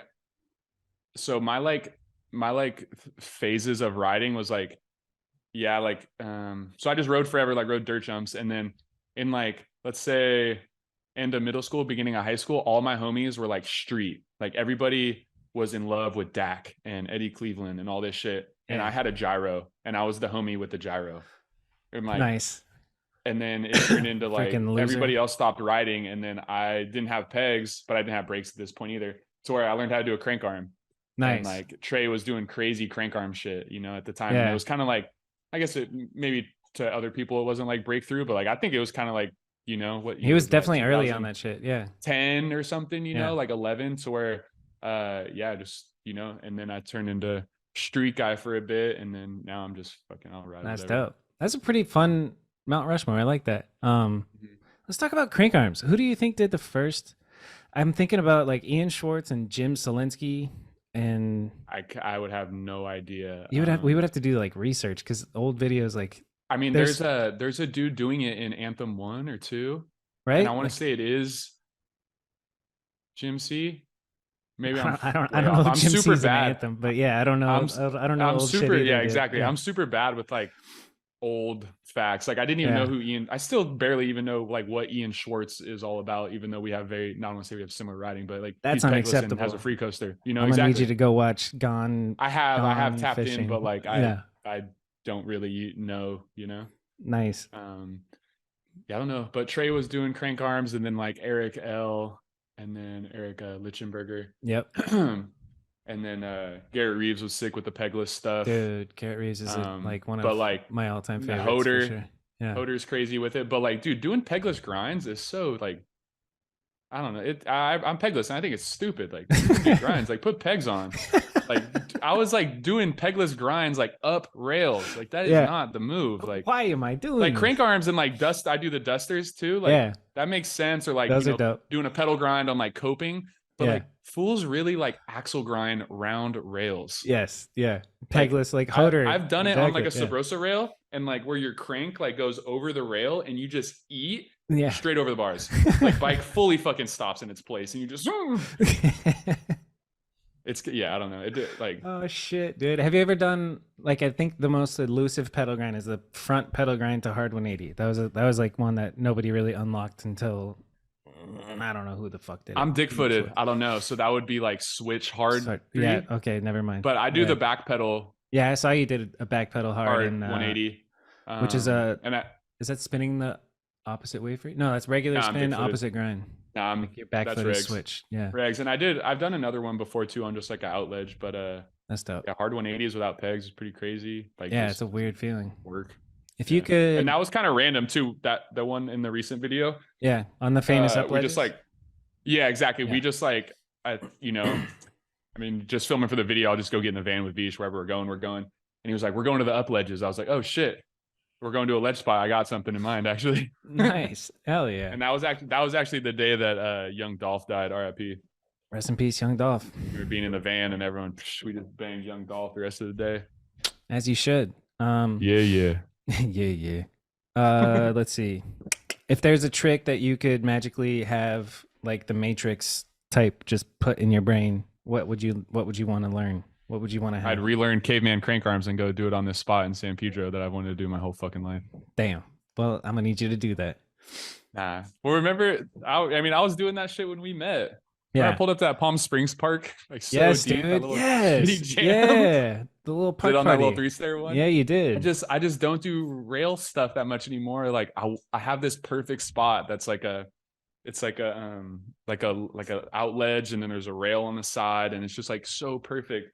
But I'm just so not comfortable. And like, dude, I forgot about you doing that trick. The caveman to crank arm is so fun. Yeah. Very. Yeah. Who else does that doing shit? that shit either? Yeah. I don't know. People like, I seen like Mike Stahl, like kind of, you can put the bike on the rail and then step onto it. Right. Yeah. But nobody was doing it the way you legit jumped, met your pedals, and then crank armed. Like, yeah, it's literally like, get some pegs, homie. Like, what the fuck was I doing? I don't know. There was like, I'm it gonna was watch actually that park at the party now. You guys said that shit to me. That'd be funny. It was a Coltoween jam. Colt used to throw jams at like the Van skate park. Yeah. And there was the down rail best trick contest going on, and it was like I did a crank arm, cool, and then it was like I think I did a fucking axle grind, which is, even though that one was kind of square, but I was like, man, what else could I do for this thing? And I remember I like tried it and got on, like locked into it, and then like never landed it, but like Robbie gave me some shoes or like a voucher for like some Vans, and like I fucked with Robbie for that, and like hell yeah, dude. obviously fuck with Robbie hard. Robbie's sick because he just like I always fucked with Robbie, you know, through everything. Like he was always mad cool. Yeah. Since I saw him once at Interbike when I was like 18 and met him. I was starstruck, like, holy shit, that's Robbie Morales. And then like I bumped back into him again and he said, "You're that Free Coaster kid from Arizona," and just like gave me a compliment, and I'll never forget it. Like he's just a good dude. I'm sure there's thousands of people that have the same story, but he's the guy. He'll make you feel good and then go on your way. Yeah. What's your advice to young hungry kids out there? Don't be fucking hungry little kids. All annoying. Don't be what you are. I don't know, like, yeah, because I talked about it with homies too. Like, yeah, if you want to be the guy, I don't know, maybe it's where we're at. I just like, I hate all these, no, I don't want to say hate, but like all these little kids, like they just suck. I don't know. And maybe I'm just that old head that's super like anti like everything, you know, just like all I want. I just want to go build my spot and not even ride it, you know. You're 28 going on 55 right now, Trey. Yeah, exactly. But I don't know, like if you want to get out there, like, yeah, Instagram's cool. And like I came up in this when like Instagram had just started and companies didn't know the value of it. Right. And they were just like, you know, giving you the password and just do whatever you want on the Instagram because they didn't know what it was at the time. That's so weird to think about. But like, I don't like, if you want the respect, like film a video or go, I mean, I guess that's not whatever to little kids, but go build a spot, dude. Building a spot has been the sickest shit, even if it's like, you know, dirt jumps or putting a rail in the ground or stacking cinder blocks and you got a flat ledge, you know, like if it just like brings community and like homies and it's sick and it's yours and nobody can tell you shit. Yes. That's bomb. Yeah. And then I would add in like make it happen on your own, like travel. Like you footed the bill to go to Europe. Like travel, right? man. Travel and go by yourself even. Yeah. Like, those were the best times. Like not the best because like fuck, it's been so like me, Eddie, LaShawn, Reed on like the everyone's fucking trips. Those were so much fun, and like Simone and shit. Like that was fun. But and same with like I just went to Australia this last year in October. Which I guess we can bring up when the first time you tried to do this podcast, it was 7 a.m. I just got back from the club and just reparked Lewis's car. And you're like, "You want to do a podcast?" I was like, "Fuck no." But like, yeah, you know, going to Australia by myself, it was sick because you can be on your own time. And if you know homies or I know everyone can't do it, but like I was just couch hopping and just like hopping in people's vans and like weird camping and stuff like that. But when you have like, you know, 2, 3, 4 homies, you got baggage. You got to start getting, you know, you got to start paying for places and stuff like that. So yeah, get out there, man. Traveling is what it's not what it's all about, but like, it's the funnest thing to go out there and just like experience new places, whether you're by yourself or with your friends, and just get out there and just get humbled by like all the cultures and like get out of your bubble and see what like all these other places are about and just get out there, man. It's probably the most rewarding part of BMX is the travel and the experiencing different cultures and shit. Like the fact that I got to go to Australia and Barcelona and all the places that I did with Sabrosa, it's so crazy, dude. And I still, you know, I'm not really a traveling guy, but I look back on those memories and I'm like, fucking A, dude, I'm so lucky that I got to do that. And your perspective changes so hard because like you see how other people live in different countries and how we in America are like it's not necessarily normal the way that we live. Yeah, we're not doing the best out here on like living things, but like, I mean, you know, we're a capitalist country and like we, you know, it's good and it's bad, you know? So in other countries, you know, some people are pretty like in Spain and Barcelona, like shit is pretty mellow, you know? People mellow. Are like cruising. Just relaxing. A lot of people like stay in the same house they lived in like their whole life. It's just like the family house. Yeah. They got the whatever job to get by. The siestas, they party hard as shit. Yeah. They love to party. Yeah. And then it's not, you know, it's not too like global. It's not too like fast paced. It's very like slow and it's nice, you know, it's cool to go out there and like see that and see not everybody like trying to make the most out of every situation and squeeze everything dry, you know. It's just like, it's cool. I'm trying to think, is Spain like a capitalist country? I don't know. The moral of the story is Trevor is a communist, and this has been a great podcast. So. I'm just comparing like, you know, the mellowness to like America and just like the just go go go different go go. You speed. got to get it. Yeah, Yeah, it's blah just blah different blah. speed. Oh, you know what? I'm randomly curious. Do you have a morning routine? And what is it? If It you just do? depends like if I'm working or not. But like wake up, feed the dog, get the espresso machine going, drink a glass of water. Make sure you drink a glass of water in the morning before you wake Word. up. Second I've that. been drinking like a shot of salt water too in the morning Yep. because I'm like low in minerals. Electrolytes, And dog. because I think I just sweat a lot and like got told that I was low in minerals. So that's been helping me a lot. Like, and I can actually feel it. Like I would get like this pain in my back that like I got kind of like tested and they're like, yeah, you're just low in minerals. So Dope. but nah, nothing too crazy.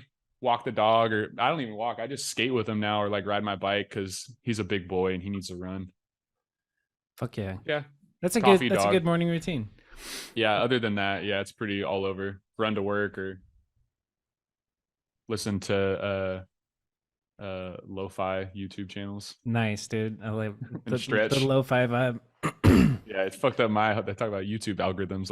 When I wake up and I go on YouTube, all it is lo-fi. Like I cannot there is nothing else on there that I could click on if I wanted to. Dude, I did one yoga class on YouTube and now my entire algorithm is like 30-minute morning fucking energetic yoga, which I'm down with now. I'm getting into yoga. I have this routine going for like the past week, which is so sick. Like I'm waking up at 6 consistently. I'm meditating for 20 minutes. I'm walking my dog. Then I go do cold plunge and sauna. And then I come home and do yoga. And then I go work. And it's like so fucking dope. And then where next do week, you do the cold plunge and sauna at like a gym or something? Yeah, because during the winter I can do it in my pool right here, but there's no sauna. But the cold plunge is the shit, dude. Like 3 minutes in it, and then you're just high on life for days. It's crazy, and all your muscles recover. Yeah, it's the real shit.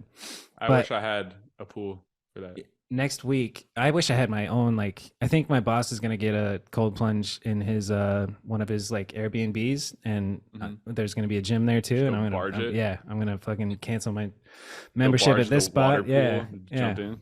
I'll be like, by the way, you should also get a sauna, and then I'm just gonna be the only person that ever uses it. But so yeah, I'm like consistent on that right now, and then in a week from now, I will be on like a nationwide tour. In 8 days, I'm going to go to LA, Tempe, which is here, but Utah, Salt Lake City, all within 8 days. Go to Dallas, Houston, Charlotte, Atlanta, and Miami just to promote a book. And it's just going to be like flying and filming and flying and filming and editing. And whew, it's going to be nuts. Sick.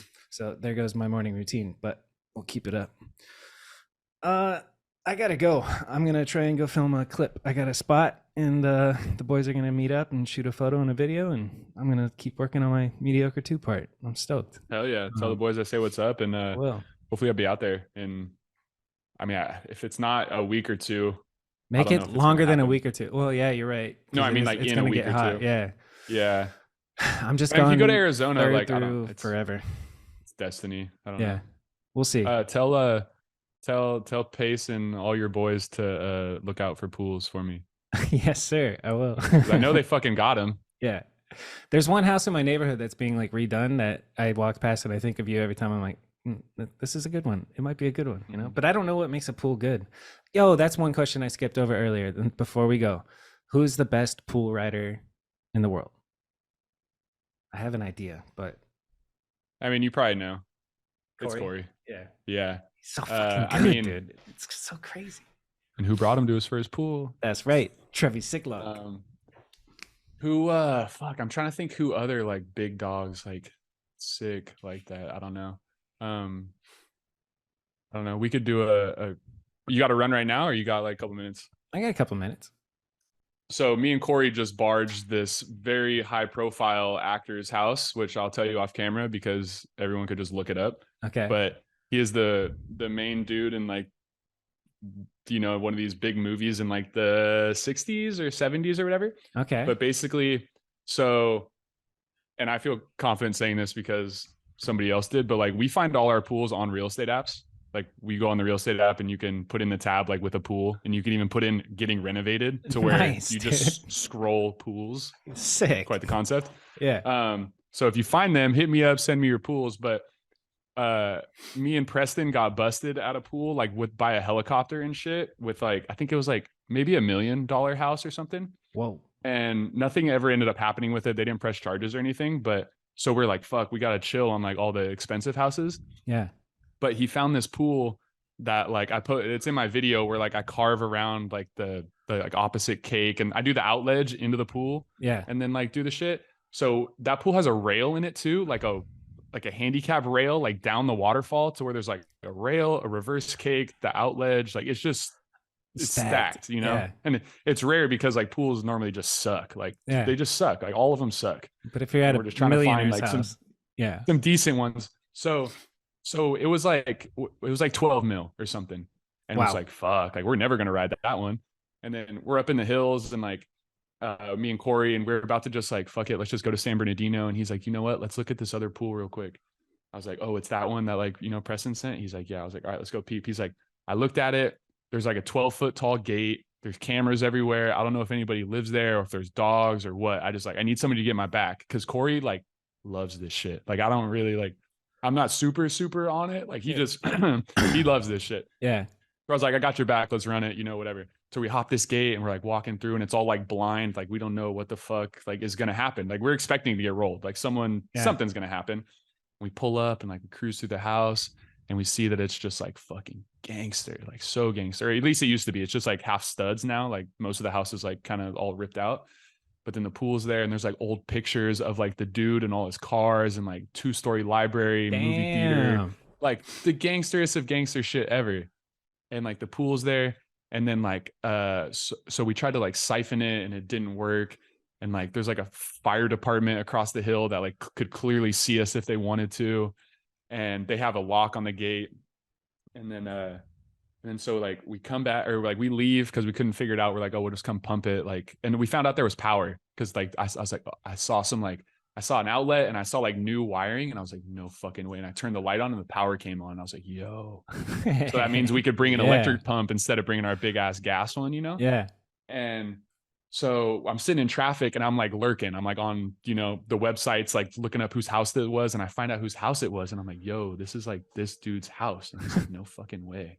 It's like, yeah. And it was just like, and then the next day we're lurking around some more and we see his like handprints in the concrete with his initials. Wow. And just like, it was just super crazy shit. And it was just super cool to like be in there. And it was just really something out of like another Once Upon a Time in Hollywood. Yeah. Like they just had like his old pictures like pasted on the wall of him with all his cars and like in the library and like, cause they're trying to sell it because it's like a gangster architect who built it. Yeah. So they're like trying to sell it as like a refurb, you know, you can like remodel or refurbish it or whatever. Yeah. But it was just crazy hitting like, you know, $12 million barge, like fire department's right there. We got the pump going. We're bucketing it out. We're trying to beat the sun because the sun was going down. Like we rode it and it like really wasn't that dry yet. And like, it was just crazy. Yeah. And we just got bright ass orange buckets trying to dodge the fire department. Like I swear the fire department dropped a walkie-talkie like down this hill on the side. Because me and him are both like trying to get it clean, whatever. And we hear somebody on a intercom, like, and we're just like, uh-oh. Yeah.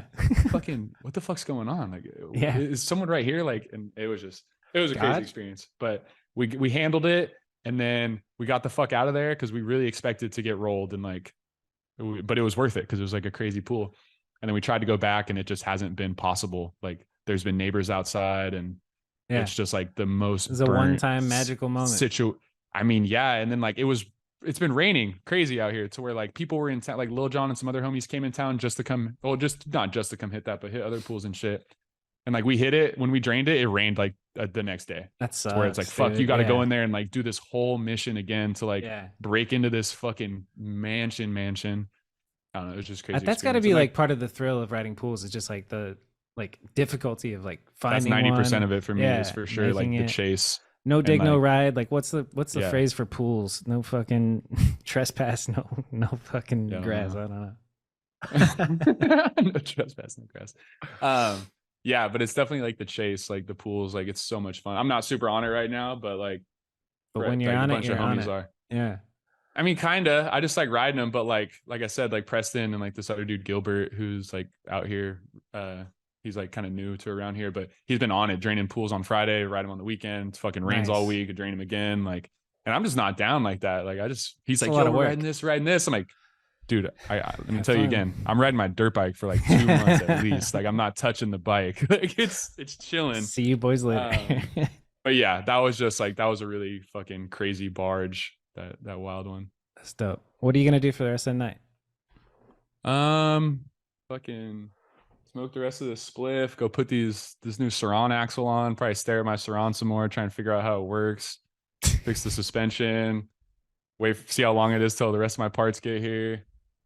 I'm trying to go build some shit at Bike Side tomorrow, but like we dammed it up, but it'll probably just be wet again tomorrow. Like the dam will probably just break through because the waters are still kind of coming through. But yeah, probably it's a good sign that it's been raining there, because that means we'll get rain. I think that's usually how it works. Like you guys get weather and then Phoenix gets it, and we're in like hot flash right now, so I'm down for. Well, did rain. you guys get crazy rain like a month ago? Yeah.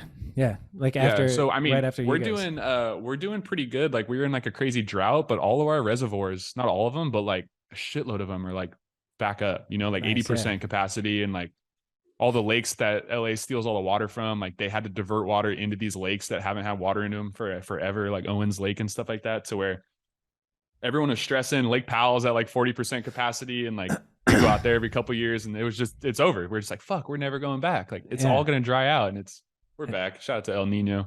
Shout out to the mother nature, Yeah. All right. That's it, everybody. That's Trevor. Trevor, thanks for coming, man. Right on. Thanks, Bobby.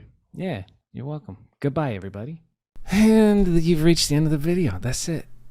I'm going to go get a clip now, and I'll see you next week with Nick Sebasti, if it happens, but we'll see.